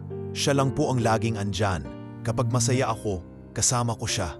Kapag malungkot ako, siya rin. Kahit hindi siya si Mama, siya ang pinakamukhang nanay. Hindi nakapagsalita agad si Lorenzo. Sa dami ng mga napagdaanan niya sa mundo ng negosyo, wala pa siyang kaharap na ganyang klaseng tapat na damdamin mula sa murang bibig ng anak niya. Naroon ang pinakasimpleng definisyon ng pagmamahal. Hindi komplikado, hindi napipilit, hindi sinusukat ng mundo. Isa lang, ang presensyang hindi siya iniwan. Habang nasa kusina si Rowena at maingat na isinasalin ang gatas mula sa grocery bag sa refrigerator, dumating si Amanda. Tahimik itong naglakad. Walang ang usual na kagalit-galit na tapik sa takong. Sumilip ito sa gilid ng pinto. Saka tinawag si Rowena. Rowena! Po, ma'am. Bigla ang pakiramdam ng kaba sa dibdib niya. Inayos niya agad ang palda at lumapit. Can we talk? Sandali lang. Sumunod si Rowena sa likod ng bahay kung saan walang masyadong makakarinig. Nakatayo si Amanda sa tabi ng halamanan. Nakayuko. Tila may nilalaro sa pagitan ng mga daliri. Alam mo bang pinago mo ang buong plano ng araw na to? Panimula niya, malamig pa rin ang boses. Pasensya na po, ma'am. Wala po akong intensyong guluhin ang kahit ano. Hindi ako galit. Saad ni Amanda, tumingin kay Rowena. I'm just surprised na natiling nakayuko si Rowena. Wala siyang lakas ng loob tumingin sa mata ng kapatid ni Lorenzo. Ngunit sa pagkakataong ito, narinig niya ang tonong hindi niya inasahan mula kay Amanda. Lucas chose you. Malumanay na wika nito. At kahit pa sabihin nating bata siya at hindi pa niya alam ang complexities ng buhay, may isang bagay akong hindi maitatanggi. Ikaw ang nagpapasaya sa pamangkin ko. Saglit na natahimik ang dalawa. Hindi ko pa alam kung kaya kitang tanggapin ng buo. Dagdag ni Amanda, pero hindi rin ako ang dapat mong patunayan. Ang bata na mismo ang nagsalita. At iyon ang pinakamahalaga. Nag-angat ng tingin si Rowena, punong-puno ng gulat at pasasalamat. Maraming salamat po, ma'am. Hindi ko po hiniling ang kahit anong ganito. Basta ang gusto ko lang ay hindi maramdaman ni Lucas na iniwan siya. Lumapit si Amanda at marahang tinapik ang balikat ni Rowena. Alagaan mo siya. Kasi kung may masisira ka sa bata, hindi ko na kailangang sabihin kung anong mangyayari. Tumango si Rowena. Opo, ma'am. Buong puso po. Sa kabilang dako, muling kinausap ni Lorenzo si Lucas habang inaayos nito ang mga laruan sa sahig ng kanilang sala. Lucas, gusto mo ba si Ate Rowena? Dahil palagi lang siyang kasama mo? Hindi lang po. Mabilis ang sagot ng bata. Kasi po, kahit po pagod siya, nakangiti siya sa akin. Kahit wala po akong bagong drawing, masaya pa rin siya. Kahit po may mali ako, hindi siya nagagalit. Alam niya po yung feeling ko. Kahit hindi ko po sinasabi, hindi mapigilan ni Lorenzo ang mapaluha. Ang sariling anak niya ay mas nauunawaan ng isang babaeng halos hindi niya man lang pinansin noong una. At ngayon, sa bawat salita ni Lucas, mas lalo niyang naiintindihan ang tunay na pagkukulang niya bilang ama. Hindi sa pera, kundi sa puso. Kinagabihan, habang tahimik ang buong bahay, pumasok si Lucas sa silid ni Rowena. Pwede po ba akong matulog dito kahit ngayon lang? Tanong niya, hawak ang kumot niya. Tumango si Rowena at binigyan siya ng puwang sa maliit niyang kama. Humiga ang bata sa tabi at sabay tanong, kung pwede po akong mamili ng nanay. Ako na po ang pumili, di ba? Anong ibig mong sabihin, kuya? Tanong ni Rowena habang hinihimas ang likod ng bata. Di ba po si Papa ang pumili ng mga babae para sa akin? Pero wala naman po akong gusto sa kanila. Kaya po ako na ang pumili. Sana po kahit hindi po kayo totoong kong nanay, kayo na lang po talaga. Napaiyak si Rowena, dahan-dahan habang nakayakap sa bata. Oo kuya, ako na lang. Habang buhay mo akong kailangan, andito lang ako. At sa gabing iyon, sa isang simpleng kwarto sa loob ng mansyong malaki, ngunit punong-puno ng damdaming natagpuan lang sa piling ng isang simpleng babae, unti-unting nabuo ang isang tahanang hindi kayang buwagin ang opinyon ng mundo. Isang tahanang pinili, hindi ng mga may kaya, kundi ng pusong bata. At totoo, makalipas ang 3 linggo mula nang pinili ni Lucas si Rowena bilang nais niyang maging ina, tila naging panandaliang payapa ang takbo ng kanilang araw-araw. Si Rowena ay nanatili sa mansyon bilang kasambahay, ngunit unti-unti ay nagkaroon na rin siya ng kakaibang posisyon sa bahay. Hindi man opisyal, ngunit ramdam sa bawat galaw ng mga tao. Muling naging masigla si Lucas. Sa tuwing hapon, nakikita na naman siyang tumatakbo sa hardin habang hawak si Rowena. Muling narinig sa bahay ang tawa niya tuwing ginugupitan siya ni Rowena sa veranda. Si Lorenzo, bagamat abala pa rin sa negosyo, ay sinikap ng bumawi. Umuwi ng maaga, sinasabayan sa almusal ang anak, at minsan ay nagkukusa ng sumama sa school events. Ngunit isang gabi, habang nagliligpit si Rowena ng mga pinagkainan, may natanggap siyang tawag mula sa Bicol. Mabilis niyang sinagot ang telepono at nanlamig ang kanyang kamay habang hawak ito. Rowena, si mama mo, nawalan ng malay kanina. Iyak ng kapatid niyang si Trina. Kasalukuyan siyang nasa ospital ngayon. Hindi pa rin siya nagigising. Napaupo si Rowena sa sahig. Akiramdam niya'y nabalot ng ulap ang buong paligid. Si Mama, ang dahilan kung bakit siya nagtitiis sa Maynila. Ang dahilan kung bakit hindi siya umuuwi sa bawat piyesta o bakasyon. Sa dami ng kanyang isinakripisyo, na yun siya tinawag ng tunay niyang pamilya. Kinabukasan, hindi siya agad nagsabi kina Lorenzo. Tahimik lang siyang naghanda ng gamit habang tulalang tinititigan ang kanyang uniforme. Habang pinaplantsa ang damit ni Lucas, hindi niya mapigilan ang luha. Hindi dahil ayaw niyang umalis, kundi dahil natatakot siyang mawala ang ugnayang matagal niyang iningatan. "Rowena?" tanong ni Lorenzo nang mapansin niyang balisa ang dalaga. "Sir," sabay iwas ng tingin ni Rowena, "kailangan ko pong umuwi. Si mama ko po, nasa ospital. Malubaraw po." Natigilan si Lorenzo.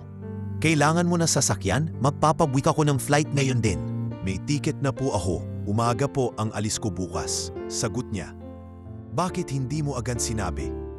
"Hindi ko po alam kung paano sasabihin. At ayokong masaktan si Lucas."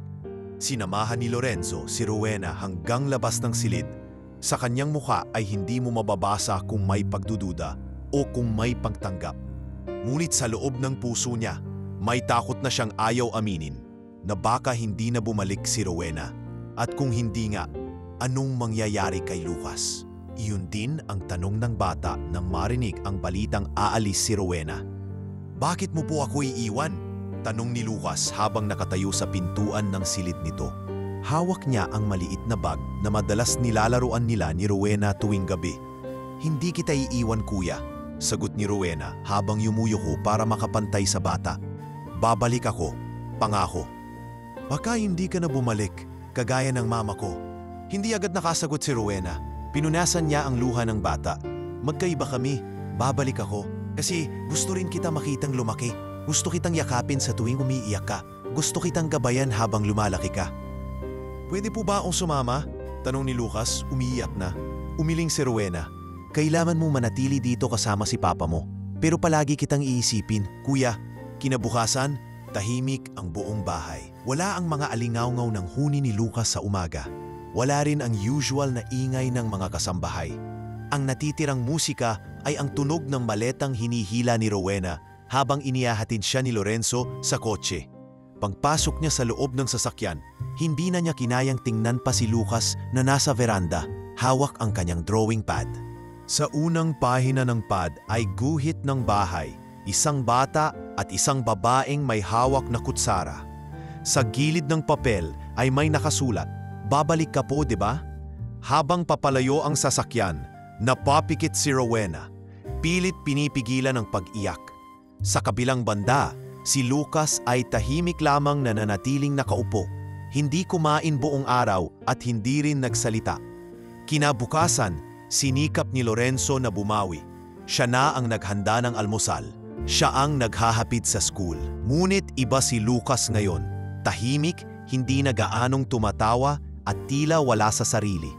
Minsan ay nakita siyang nakatingin sa cellphone habang binubuksan-buksan ang gallery. Puro larawan nila ni Lorena. Makalipas ang 2 linggo, sinubukan ni Lorenzo na tawagan si Rowena. Gusto sana niyang imbitahan itong bumalik. Pero ang una niyang tanong ay kamusta na ang palagayan ng ina nito. "Critical pa rin po, sir," sagot ni Rowena sa kabilang linya. "May mga araw po na gising, may araw na wala." "May kailangan ka ba? Padadalhan kita," alok ni Lorenzo. "Hindi ko po kailangan ng pera, sir. Salamat po. Ang kailangan ko lang ay panahong hindi ako kukutyain sa ginagawa ko." Naiintindihan ko. Ngunit sa likod ng maikling pag-uusap na iyon ay ang lumalalim na takot ni Lorenzo. Lumalalim ang distansya at ang anak niyang dati puno ng ngiti at sigla, ngayoy muli na namang dimabalik sa pagiging tahimik at mailap. "Papa," tanong ni Lucas usang gabi habang pinapaliguan siya ng ama, "Pag mahal mo po ba ang isang tao, dapat mo po siyang hintayin?" "Bakit mo naitanong, anak?" "Kasi po, sabi ni Ate Rowena, babalik siya, kaya hinihintay ko pa rin siya." Hindi nakasagot si Lorenzo. Napayuko siya at bahagyang kinuyumang palad. Ang anak niya, sa murang edad, marunong ng manindigan para sa isang taong mahalaga sa kanya. At sa kanyang puso, may kaba, sapagkat kahit siya, hindi niya alam kung ilang panalangin pa ang kailangan para bumalik ang babaeng minahal na rin niya nang hindi niya namamalayan. Sa bawat araw na lumilipas, lalong lumalalim ang katahimikan sa mansyon. Si Lucas, na dating masigla at palakaibigan, ay tila muling bumalik sa pagiging tahimik at mapag-isa. Hindi na siya bumababa ng kusa sa tuwing oras ng pagkain. Madalas ay nasa kwarto lang siya, nakasilip sa bintana. Hawak-hawak ang isang maliit na notebook kung saan niya isinusulat ang kanyang mga saloobin. Iyon ang kanyang naging lihim na libangan mula nang umalis si Rowena. Isang gabi, nadatnan ni Lorenzo ang anak na nakahiga sa kama, hindi pa rin kumakain kahit hating gabi na.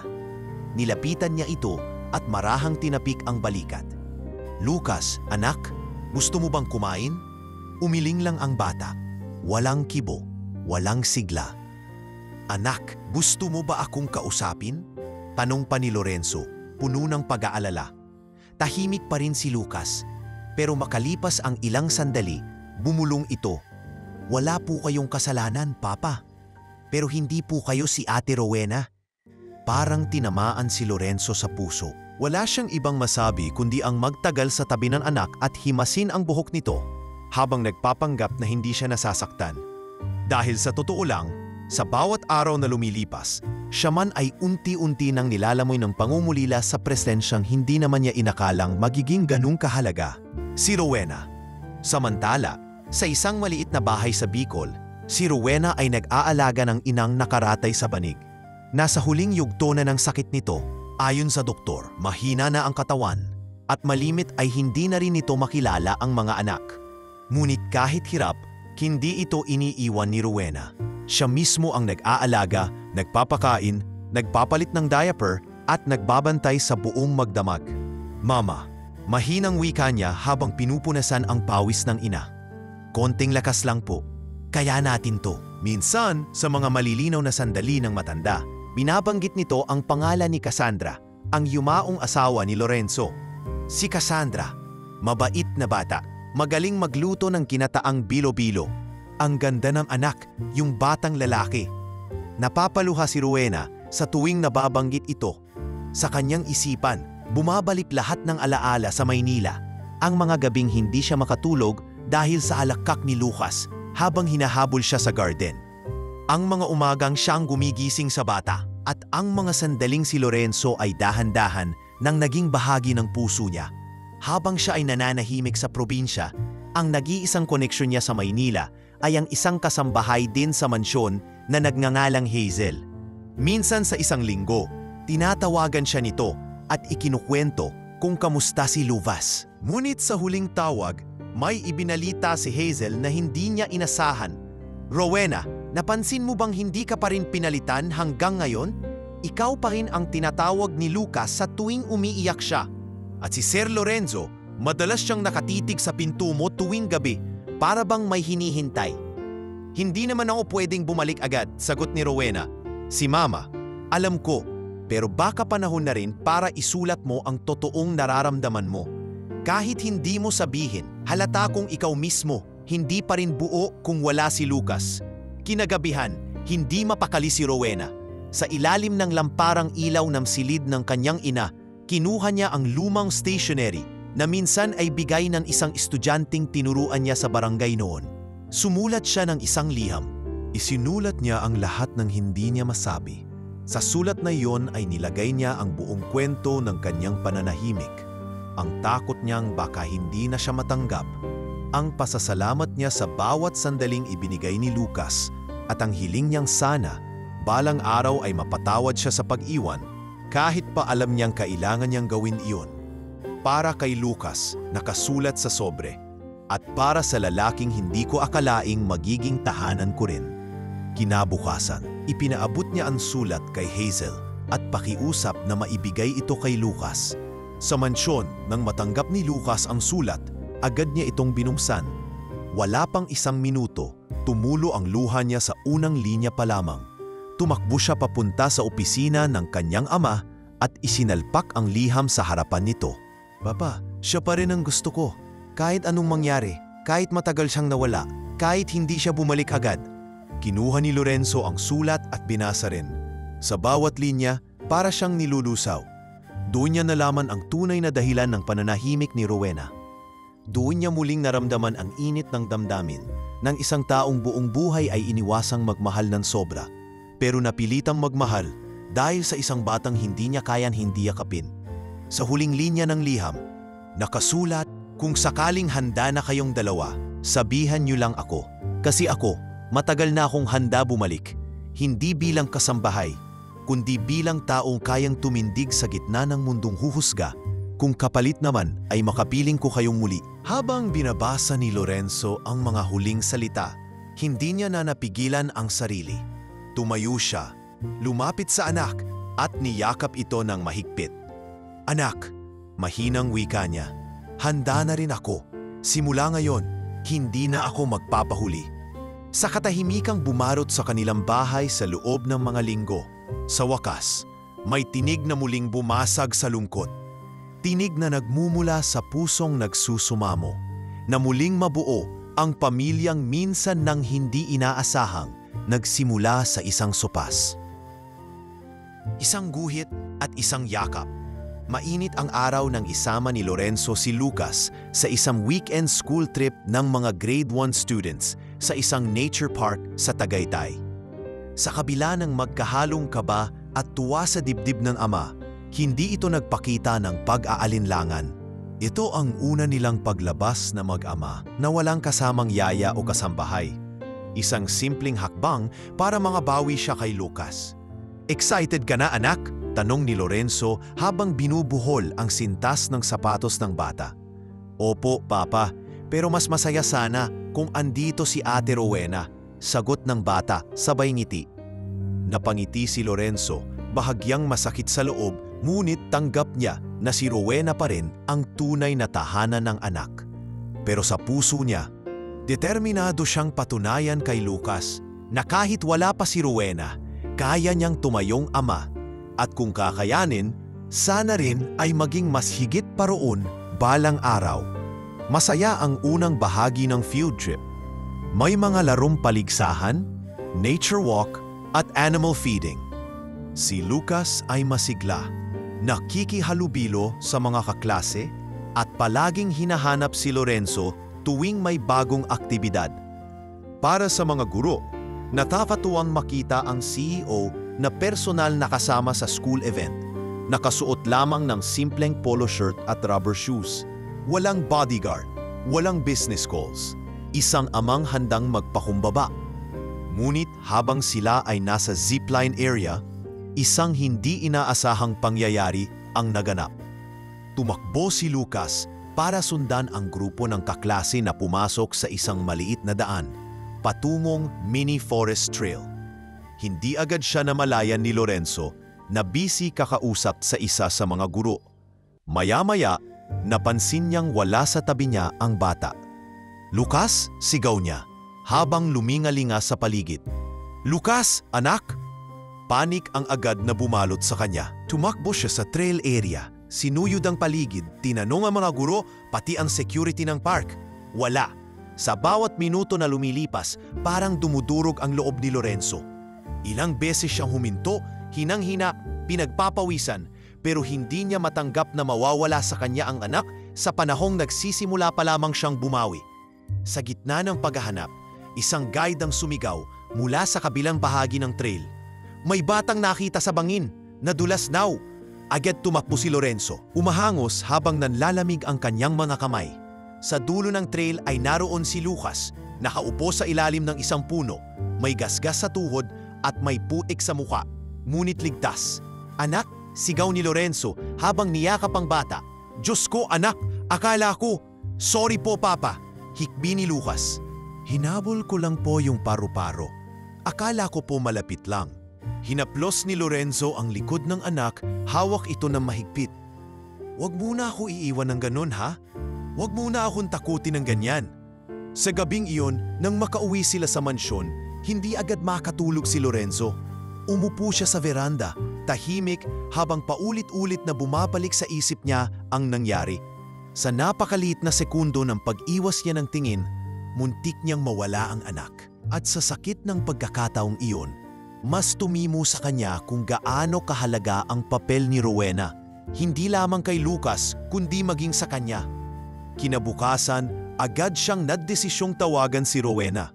Ngunit sa halip na tumawag, kumuha siya ng tiket, umalis ng walang paalam at nagtungo mismo sa Bicol. Pagdating niya sa ospital, nadatnan niyang nakaupo si Rowena sa tabi ng ina nito. Tahimik na tinatapik ang kamay ng matanda habang nakaabot ang IV. Maputla na ito, payat pero tahimik na natutulog. Rowena, mahinang tawag ni Lorenzo mula sa pintuan. Napalingon si Rowena, nanlaki ang kanyang mata sa gulat. "Sir Lorenzo? Anong ginagawa niyo rito?" "Wala nang sir," sabay lakad niya papasok. "Nandito ako kasi muntik kong mawala ang anak ko kahapon." Muntik na siyang mahulog sa bangin. At sa oras na yon, tanging pangalan mo ang sinisigaw ko sa isip ko. Dahil alam kong kung andun ka, hindi siya mawawala. Hindi agad nakapagsalita si Rowena. Nanginginig ang kanyang labi, hawak pa rin ang kamay ng ina. "Pumunta ako dito kasi gusto kong sabihin sa'yo na kailangan ka namin, hindi lang si Lucas." "Ako rin. Hindi ako makakabalik, Lorenzo." Sagot ni Rowena habang pinipilit pigilan ang luha. "Hindi pa. Si Mama, hindi kita pinipilit ngayon. Pero gusto kong marinig mo na anuman ang mangyari, anuman ang piliin mo, may tahanan kang babalikan. Hindi bilang kasambahay kundi bilang taong pinili at minahal ng anak ko. At ngayon, minamahal ko na rin." Lumapit si Lorenzo, marahan niyang hinawakan ang balikat ni Rowena. Wala nang ibang salita, sa simpleng presensyang iyon, sa simpleng pag-amin, isang damdaming matagal nang inilihim ang tuluyang pinalaya. At sa labas ng silid, habang ang ulan ay mahinang pumapatak sa bubong ng ospital, para bang ang langit na rin ay nagsasabing, minsan, kailangang may mawala o muntik na mawala para malaman kung sino ba talaga ang hindi mo kayang mawala. Makalipas ang ilang araw mula nang bisitahin ni Lorenzo si Rowena sa Bicol, nagsimula ng kumalat ang mga larawan at video ng moment of rescue ni Lucas mula sa field trip. Isang guro kasi ang nakuhanan ng video ang eksenang niyakap ni Lorenzo si Lucas habang umiiyak ang bata at buong higpit na kumakapit sa kanyang ama. Ang video ay mabilis na naging viral sa social media. "CEO rescues own son" ang naging headline ng ilang online articles. Ngunit sa halip na tumutok ang publiko sa kwento ng ama at anak, may ilang netizens na naghukay ng background ni Rowena. Sa isang photo album na galing sa isang private profile, may lumabas na larawan ni Lucas at Rowena sa isang birthday party. Nakaupo si Lucas sa kandungan ni Rowena habang hawak ang drawing board na may sulat, "My Second Mama." Hindi nagtagal, naging laman ng tsismis ang istorya. Iba't ibang anggulo ang lumabas. Maid, pinalitan ang ina ng anak ng CEO. Too close for comfort, the real deal behind the Alvarez household? At CEO caught between status and affection. Isang gabi, habang nasa sala si Lorenzo at abalang nagbabasa ng newspaper, pumasok si Amanda, halatang iritado at may hawak na tablet. "Renzo, nakita mo na ba to?" Sabay pakita ng headline na may litrato ni Lucas at Rowena. "Hindi ko pa nababasa, pero malamang nabalitaan mo na rin ang nangyari sa field trip." Sagot ni Lorenzo, hindi na nagtaka. "Hindi yan ang point. You're a public figure. Hindi lang negosyo ang dala mo ngayon, pati pangalan ng pamilya natin. And now this?" Bakit hindi mo iniisip ang consequences ng pagiging malapit sa isang tao?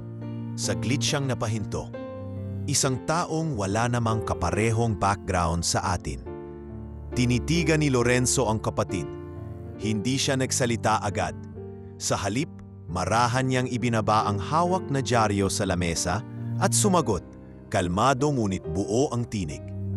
"Alam mo, Amanda, matagal ko nang iniisip yan. Bawat galaw ko, iniintindi ko ang epekto sa kumpanya, sa board, sa mga investor. Pero ni minsan, hindi ko natanong sa sarili ko kung ano ang epekto sa anak ko, sa puso niya, sa katauhan niya bilang isang bata na nawalan ng ina. Sa wakas, may taong nagbigay ng init at kalinga sa kanya. At ang sagot lang ng mundo, hindi siya karatat-dapat. Napatingin si Amanda sa kapatid. Bahagyang natigilan sa sagot nito. Pero paano ang imahe ng kumpanya? Paano ang mga partner natin sa Asia? You think they will respect a CEO who lets his maid become what? Become the one person who loved my son without asking for anything in return? Mariing sagot ni Lorenzo. Amanda, hindi ko sinasabing hindi ko iniisip ang mga pinaghirapan natin. Pero kung pipili ako sa pagitan ng kinang ng pangalan at ng katahimikan ng anak ko, hahayaan ko ng matalo sa stock market kaysa matalo sa puso ng sarili kong anak. Tumalikod si Lorenzo at tumungo sa study room. Naiwan si Amanda sa sala, tahimik at muling tumingin sa screen ng tablet. Ngunit sa loob-loob niya, kahit hindi niya man sabihin, may bahagi rin sa kanya ang natamaan.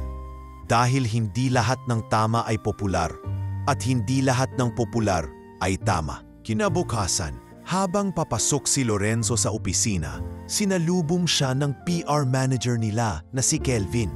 Sir, we need to talk. Medyo lumalaki na po ang issue. May mga sponsor na nagbabat out sa upcoming gala. May mga partners na nagtatanong kung totoo raw bang ang maid ninyo ang ipapalit sa yumaong asawa. Hindi pa sila sigurado pero may ganung iniisip na, tanong ni Lorenzo habang sinasara ang pinto ng kanyang opisina. Opo, kaya po sana kung pwede nating i-address sa public even just a short statement para linawin kung ano talaga ang status. Tiningnan ni Lorenzo ang laptop sa mesa, sabay bunot ng isang brown envelope kung saan nakalagay ang sulat ni Rowena kay Lucas. Binasa niya ulit ang huling linya at saka tumingin kay Kelvin. Kelvin, write a statement. Wika niya, sabihin mo, we do not apologize for kindness. We do not apologize for love. And I certainly will not apologize for allowing my son to choose the person who makes him feel most safe. Sir, sigurado po kayo? Tanong ni Kelvin. Kelvin, may anak ka ba? Opo, 2 babae po. Pag lumaki silang walang ina at may isang taong sumalo sa lahat ng kulang sa kanila, palagay mo ba, pipigilan mo dahil lang sa hindi magkapareho ng antas sa buhay? Hindi sumagot si Kelvin. Tumango ito, tahimik at lumabas ng opisina. Samantala, sa Bicol, hindi man aktibo si Rowena sa social media, may ilan ng kamag-anak ang nagsimula na ring makabasa ng mga usapan tungkol sa kanya. Isang kapitbahay pa ang lumapit sa kanya habang bumibili siya ng gamot sa butika. Rowena, ikaw ba yung nasa article? Abay, sikat ka na ah! Ngunit sa halip na matawa, marahan lang siyang ngumiti at sumagot. Hindi po ako sikat. Pinili lang po ako ng isang batang marunong magmahal. Pagka-uwi, nadatnan niyang gising ang kanyang ina. Bahagyang nagkamalay matapos ang ilang araw na hindi makausap. Ma, sabay haplos sa kamay ng matanda. Nagiging komplikado na po ang lahat. Pero okay lang po ako. Basta kayo, gumaling lang. Hinaplos ng ina ang pisngi ni Rowena. At sa mahina nitong boses ay sinabi, pag totoo ang puso mo, huwag kang matakot kahit murahin ka ng mundo. At iyon ang sandali na hindi na kailangan ni Rowena ng pahintulot ng sinuman. Hindi dahil gusto niyang pumasok sa buhay ng mayaman, kundi dahil sa mata ng batang si Lucas, isa lang ang mahalaga, ang pusong hindi nang iiwan. Lumipas ang 2 linggo matapos ang sunod-sunod na ingay sa social media at opisina. Hindi na rin nawala ang chismis sa mga opisyal na pagtitipon, ngunit si Lorenzo ay nanatiling tahimik. Hindi siya sumagot sa alinmang panawagan ng media, ni hindi rin siya nagtanggol. Mas pinili niyang hayaang lumipas ang balita at ituon ang pansin sa mas mahalagang bagay. Ang pagbabalik ni Rowena. Isang hapon, habang nakaupo si Lorenzo sa veranda, tinanaw niya ang likod bahay na ngayoy tila mas tahimik kaysa dati. Walang tumatawang bata. Walang humahabol na alingaw-ngaw ng mga paa ni Rowena habang inaabot ang sombrero ni Lucas sa garden.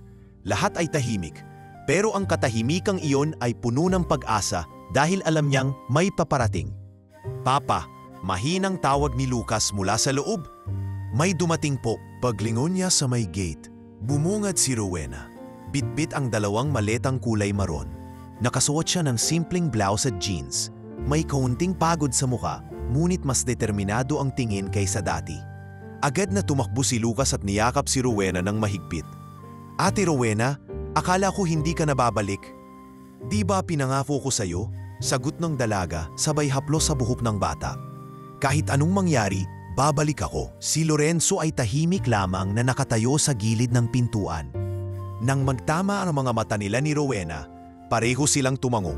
Hindi bilang paggalang, kundi bilang pag-amin na pareho na nilang piniling bumalik sa parehong landas na minsan ay tinalikuran nila sa takot.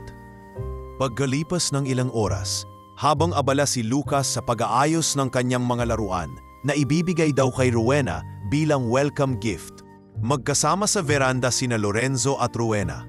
May kape sa harap, ngunit hindi ito iniinom. Nagpapasalamat ako at bumalik ka, bungad ni Lorenzo, diretsyong tumitig sa dalaga.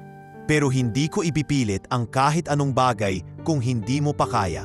Wala po akong balak bumalik bilang katulong. Sagot ni Rowena, diretsyong tono ngunit may lambing. Kung babalik man ako, hindi para maghugas ng plato o magplantsa. Babalik ako bilang Rowena, ang babaeng mahal ni Lucas. At ang babaeng hindi na kayang lumayo pa. Tahimik si Lorenzo. Tila isang malamig na hangin ang dumaang saglit sa pagitan nila. At pagkatapos nyon, marahan siyang tumango. Rowena, mahinang sambit niya. Kung papayag ka, gusto kong bigyan ka ng pagkakataong pumili. Hindi na bilang kasambahay, hindi bilang tagabantay ni Lucas, kundi bilang partner sa pagpapalaki sa kanya. Bilang katuwang. Kung ayaw mo ng titulo, ayos lang. Pero gusto kong alam mo, hindi kita pingin sa ano ka noon, kundi sa kung ano ka ngayon. Hindi agad nakasagot si Rowena. Inayos niya ang buhok na tinangay ng hangin, saka tumingin kay Lorenzo.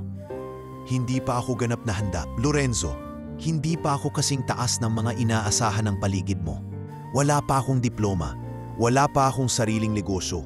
Wala akong pangalan gaya ng dati mong kasama sa buhay. Hindi ko kailangan ng pangalan, sagot ni Lorenzo.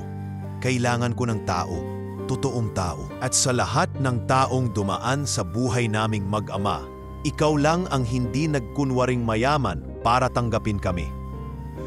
Kung ganun, tugon ni Rowena, hayaan mong ako naman ang gumawa ng paraan para maging handa rin. Bigyan mo ako ng ilang buwan. Pagkatapos nito, gusto kong may maupagmamalaki din si Lucas. Napangiti si Lorenzo. May maipagmamalaki na siya, Rowena. Ikaw. Pero kung yan ang desisyon mo, susuportahan kita. Mula noon, nagsimula ang bagong kasunduan sa pagitan nila. Si Rowena ay nanatili sa bahay hindi bilang maid kundi bilang family companion. Hindi siya pinilit magtrabaho sa mga gawaing bahay. Sa halip, pinayagan siya ni Lorenzo na mag-enroll sa online college classes para tapusin ang kanyang degree sa education. Tuwing gabi, habang tulog na si Lucas, abala si Rowena sa harap ng laptop, nagbabasa ng modules at gumagawa ng essays. Hindi rin nagpabaya si Lorenzo. Sa bawat hakbang ni Rowena ay naruroon siya bilang suporta. Minsan ay naghahanda ng kape habang nag-aaral ito. Minsan ay hinahatid pa sa library tuwing may kailangan siyang i-research. Bakit mo ginagawa to? Minsan ay tanong ni Rowena habang magkasama silang nag-aayos ng mga papeles. Dahil hindi lahat ng lalaki ay kayang ipaglaban ang babaeng minahal ng anak nila. At ayokong masayang ang pagkakataong ibinibigay sa akin, sagot ni Lorenzo. Habang si Rowena ay lumalago bilang sarili niyang tao, si Lucas naman ay lalo ring naging mas masigla. Sa tuwing may school event, si Rowena ang palaging hinahanap ng mga guro, hindi bilang yaya, kundi bilang guardian. At sa bawat photo ng mag-ama, laging naroon sa tabi si Rowena, nakangiti, walang make-up, pero may mata ng isang ina na punong-puno ng pagmamahal. Sa isang PTA meeting, nilapitan siya ng isang guro. Miss Rowena, ang galing ng anak mo. Siya lang ang nakaisip ng drawing na may 3 puso sa gitna. Sabi niya raw isa para sa mama sa langit, isa para sa papa at isa para sa mama ngayon. Alam naming ikaw yun. Hindi na nakasagot si Rowena. Napayuko siya at pinunasan ang patak ng luha sa gilid ng mata. Sa puso niya, sa wakas ay doon na ang dahilan kung bakit siya bumalik. At sa gitna ng mundo na puno ng paghusga, May tahanan siyang piniling bumuo. Hindi dahil sa yaman, kundi dahil sa paninindigan. At sa tahanang iyon, may anak na tumawag sa kanya ng mama. Hindi dahil sa dugo, kundi dahil sa puso. Hindi madali ang bagong simula. Sa kabila ng kasunduang naabot nina Lorenzo at Rowena, at sa unti-unting pagtanggap ng mga tao sa paligid nila, dumating din ang mga panibagong pagsubok na hindi inaasahan. Mga pagsubok na magtataya sa lakas ng loob ni Rowena, sa determinasyon ni Lorenzo, at higit sa lahat, sa tibay ng samahan nilang tatlo. Isang umaga, habang inaasikaso ni Rowena ang kanyang schedule para sa online classes, tumawag si Mamita. Isa ito sa matagal ng tiyahe ni Lorenzo mula sa Amerika na kilalang maselan at palaban sa opinyon, lalo na pagdating sa mga babae sa paligid ng kanyang pamangkin. Lorenzo, narinig ko ang tungkol sa babae mong kasama ngayon. Malamig ang tono ni Mamita sa telepono. I heard she used to be your maid. Tell me it's not true. Walang dapat itago, tita. Sagot ni Lorenzo habang sinusubukang manatiling kalmado. Tama po ang narinig nyo. Siya si Rowena at siya ang naging kasama ni Lucas habang wala ako sa tamang direksyon ng buhay. Exactly my point, singhal lang matanda. Wala ka sa tamang direksyon at ngayon, ang gagamitin mong gabay ay isang katulong? Hindi lang siya basta katulong, mahinahong sagot ni Lorenzo. Siya ang tumayong ina ni Lucas noong wala kaming lahat. Siya ang nagmahal sa anak ko nang walang hinihinging kapalit. At siya ang taong pinili ng anak ko mismo. Hindi pa rin tumigil ang natanda. Lorenzo, kailangan mong mag-isip. Hindi lahat ng gumagawa ng mabuti ay dapat mong gawing asawa. Hindi ito pelikula. This is real life. You are a Villarasa. Sa kabilang dako ng bahay, narinig ni Rowena ang bahagi ng usapan. Hindi man buo ang mga salita, sapat na ang tono at lakas ng boses para maunawaan niyang siya ang tinutukoy. Tahimik siyang naupo, hawak ang kanyang notes, pero halos hindi na makabasa. Dumaan ang ilang araw, ngunit hindi doon natapos ang mga pagdududa. Maging sa opisina, may mga dati ng kaibigan ni Lorenzo na bigla na lamang nanlamig ang pakikitungo. May mga meeting na hindi na siya iniimbitahan, mga usaping bigla na lang isinasantabi. Ngunit higit sa lahat, may mga kasapi ng board ng kumpanya nila na nagsimulang magtanong, hindi tungkol sa negosyo, kundi sa personal na buhay ni Lorenzo. Sir Lorenzo, bungad ng isang board member sa isang pulong, hindi po kami nangingialam sa pribado ninyong buhay, ngunit may epekto ito sa imahe ng kumpanya. Paano po natin mapapangalagaan ang brand kung ang mga balita ay tungkol sa relasyon ninyo sa dating kasambahay? Huminga ng malalim si Lorenzo. Tiningnan niya isa-isa ang mga kasamahan sa mesa. Kung imahe ang problema ninyo, sabihin niyo sa akin kung anong parte ng pagiging mabuti ni Rowena ang makakasira sa brand natin. Sabihin ninyo kung anong krimen ang ginawa niya. Sabihin ninyo kung bakit ang isang babae na may pangarap at disiplina ay hindi pwedeng mahalin ng isang CEO. Tahimik ang buong silid. Samantala, sa bahay, naharap din sa sariling laban si Rowena. May ilang magulang sa eskwelahan ni Lucas ang lantaran na nagpapakita ng pag-iwas tuwing si Rowena ang naroroon. Minsan, habang naghihintay sa labas ng silid-aralan, may dalawang ina na nag-usap malapit sa kanya. Hindi ko ma-imagine na siya na yun. Akala ko yaya pa rin. Yun pala, live-in na, bulong ng isa. Kasi nga kung ako si Lorenzo, kahit gaano kaganda, hindi pa rin sapat. Wala namang breeding, sagot ng isa pa. Dumating si Lucas, masigla, hawak ang isang medalya.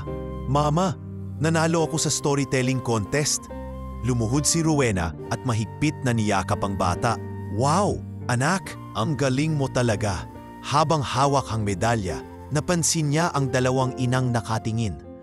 Hindi na siya nagpaliwanag. Hindi na siya nagpakumbaba.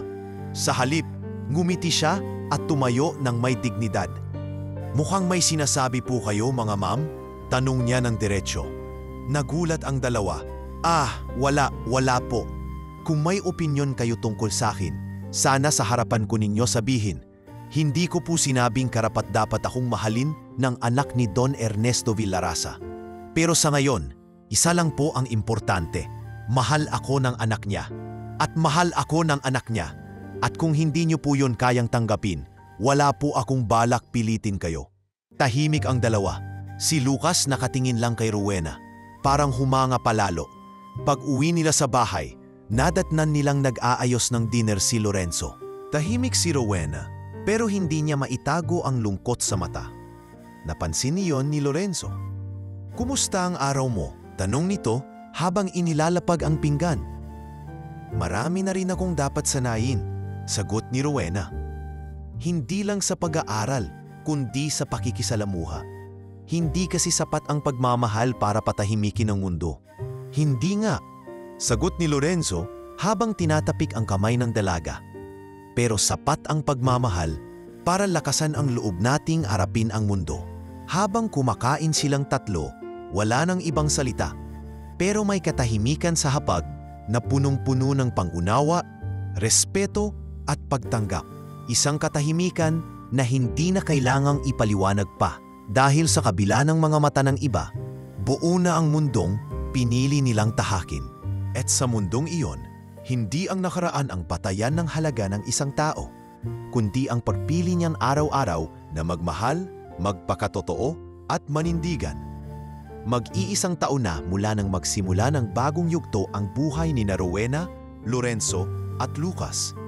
Sa kabila ng mga paninira, mata ng mapanghusga at mga pagsubok na tila walang katapusan, unti-unting nagpatuloy ang tahimik nilang laban sa mundong hindi kailanman naging patas para sa mga kagaya ni Rowena. Sa pagdiriwang ng ikapitong kaarawan ni Lucas, napagdesisyonan ni Rowena na maghanda ng isang simpleng salu-salo lang sa bahay. Ayaw niya ng engranding selebrasyon, hindi dahil sa wala silang kakayahan, kundi dahil gusto niyang itanim kay Lucas ang pagpapakumbaba at pagiging totoo sa sarili. "Ma, okay lang kahit walang magician?" tanong ni Lucas habang hawak-hawak ang manalobo. "Okay lang anak, kasi ang pinaka-magic sa araw na ito ay ikaw." Malambing na sagot ni Rowena sabay haplos sa pisngi ng bata. Si Lorenzo naman ay abala sa pag-aayos ng backyard kung saan gaganapin ang munting salusalo. Naka-checkered polo lang ito at pantalon, parang ordinaryong ama lang sa gitna ng mga halaman at nakasabit na banderitas. Wala ni katiting ng pagkabilyonaryo ang makikita sa kanyang kilos. "Rowena?" tawag niya habang tinutulungan magbitbit ng upuan. "Sigurado ka bang ayaw mong ipagpatayo ng catering ito? I can call someone from the hotel?" Ngumiti si Rowena. "Hindi na. Gusto kong nararamdaman ko ngayon. Parang normal lang ang lahat. Parang pamilya talaga tayo." Napangiti rin si Lorenzo at tinanguan siya. "Kung saan ka masaya, doon ako." Dumating ang iilang bisita. Mga kaibigan ni Rowena sa online class, ilang co-parents mula sa school ni Lucas, at isang pares ng magulang na hindi inaasahan ni Rowena na darating. Si Ginang Carilo, ang dating ina na madalas siyang husgahan sa school, ay naroroon. May bitbit pang regalo. "Miss Rowena?" bungad ng babae. May bahid ng pag-aalinlangan sa boses. "Pasensya ka na sa mga nagdaang buwan. Hindi namin naintindihan agad, pero ngayon, nakikita naming may mabuti ka talagang puso." Hindi agad nakasagot si Rowena. Tumango lang siya at tinanggap ang regalo habang nakangiti. Sa loob niya, alam niyang hindi lahat ng sugat ay kailangang balikan. May ilang sakripisyo na mas mainam ng matahimik na lang, lalo na kung unti-unti namang binubura ng panahon ang mga lamat ng kahapon. Pagkatapos ng salusalo, habang natutulog na si Lucas sa kanyang kwarto, naupo sa veranda sina Rowena at Lorenzo. Katahimikan lang ang umiiral sa pagitan nila habang pinagmamasdan ang mga patay-sinding ilaw na nakasabit sa hardin. "Alam mo," simula ni Lorenzo habang hawak ang mainit na tasa ng tsa, "sa dami ng pinagdaanan natin itong taon, minsan naiisip ko, paano kung hindi kita nakilala? Paano kung hindi ikaw ang maid noon sa bahay? Siguro may iba kang kasama ngayon?" Sagot ni Rowena habang tinatawanan ng sarili. "Siguro isang businesswoman, may PhD, sosyal magsalita, marunong mag-wine tasting." Hindi, sagot ni Lorenzo habang seryosong nakatingin sa kanya. Siguro may kasama ako, oo, pero hindi ako magiging buo. Napayuko si Rowena. Kahit ilang ulit nang ipinagtapat sa kanya ni Lorenzo ang pagmamahal nito, hindi pa rin niya mapigilang maluha tuwing nakikita ang lalim ng sinseridad sa mga salita nito. Hindi ko man pinangarap na mapasok sa buhay mo, Lorenzo, pero pinangarap kong may taong magmamahal sa akin kahit hindi ako perpekto, kahit may mga nakaraan akong hindi maganda. Kaya nga ako yon, di ba? Sabay ngiti ni Lorenzo. Hindi na kailangan ng mahahabang salita. Tumahinik sila habang magkasamang nakatingin sa mga bituin. Tila ba sinasariwa ang lahat ng pinagdaanan nila at ang pangakong ipagpapatuloy pa. Sa sumunod na linggo, isang balita ang gumimbal sa social media. Isang lumang video ang kumalat. Video ng panahong ininsulto at pinahiya si Rowena sa harap ng maraming tao noong bagong lipat pa lang siya sa bahay ni Lorenzo. May nakarecord pala sa crowd at ngayon ay may nag-upload nito online. Wala kang karapatan sa bahay na to. Hindi mo kami ka-level. Hanggang katulong ka lang. Ito ang mga salitang maririnig sa video, mapanakit, mapanghusga, at halos hindi ka panipaniwalang biniggas ng kapwa Pilipino laban sa isa ring Pilipina. Nag-trending ang video. Umani ito ng samut-saring komento. Grabe na iyak ako. Ang lakas ni ate. Buti na lang di siya bumigay. Kung ako yan, baka bumalik na lang sa probinsya. Respect para kay Rowena. She's the definition of strength and grace. Hindi inaasahan ni Rowena ang ganitong reaksyon. Akala niya muling mabubuhay ang sakit. Ngunit kabaliktaran. Maraming kababaihan ang nag-message sa kanya, nagpapasalamat at humihingi ng payo. Mula sa pagiging tahimik na kasambahay, isa na siyang inspirasyon ngayon sa mga tulad niyang nangarap sa kabila ng hirap. Isang gabi, habang nakatanggap ng isa na namang mensahe mula sa isang single mom na nag-aaral sa gabi, biglang yumakap si Lorenzo mula sa likod niya. Rowena, bulong nito. May naisip ako. Ano, gusto mo bang magsimula ng foundation? Para sa mga babaeng katulad mo, mga babae na may pangarap pero walang suporta? You can call it La Ambini o kahit anong gusto mong pangalan. Napalunok si Rowena. Hindi niya akalaing may makakaisip ng ganoon para sa kanya. Para sa mga tulad niya. Gusto ko yan, sagot niya sa wakas. Gusto kong tumulong. Gusto kong may marating din sila gaya ng narating ko. Hindi lang narating, sagot ni Lorenzo. Pinalitan mo pa nga ang direksyon ng buhay namin. Sa gabing iyon, hindi lang nila ipinagdiwang ang tagumpay ni Lucas o ang pagkakabuo ng pamilya nila.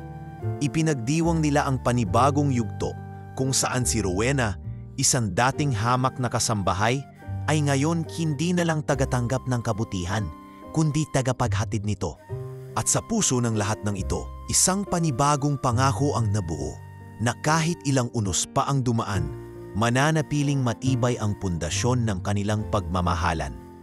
Dahil pinili nila ito at patuloy pa rin nilang pipiliin, araw-araw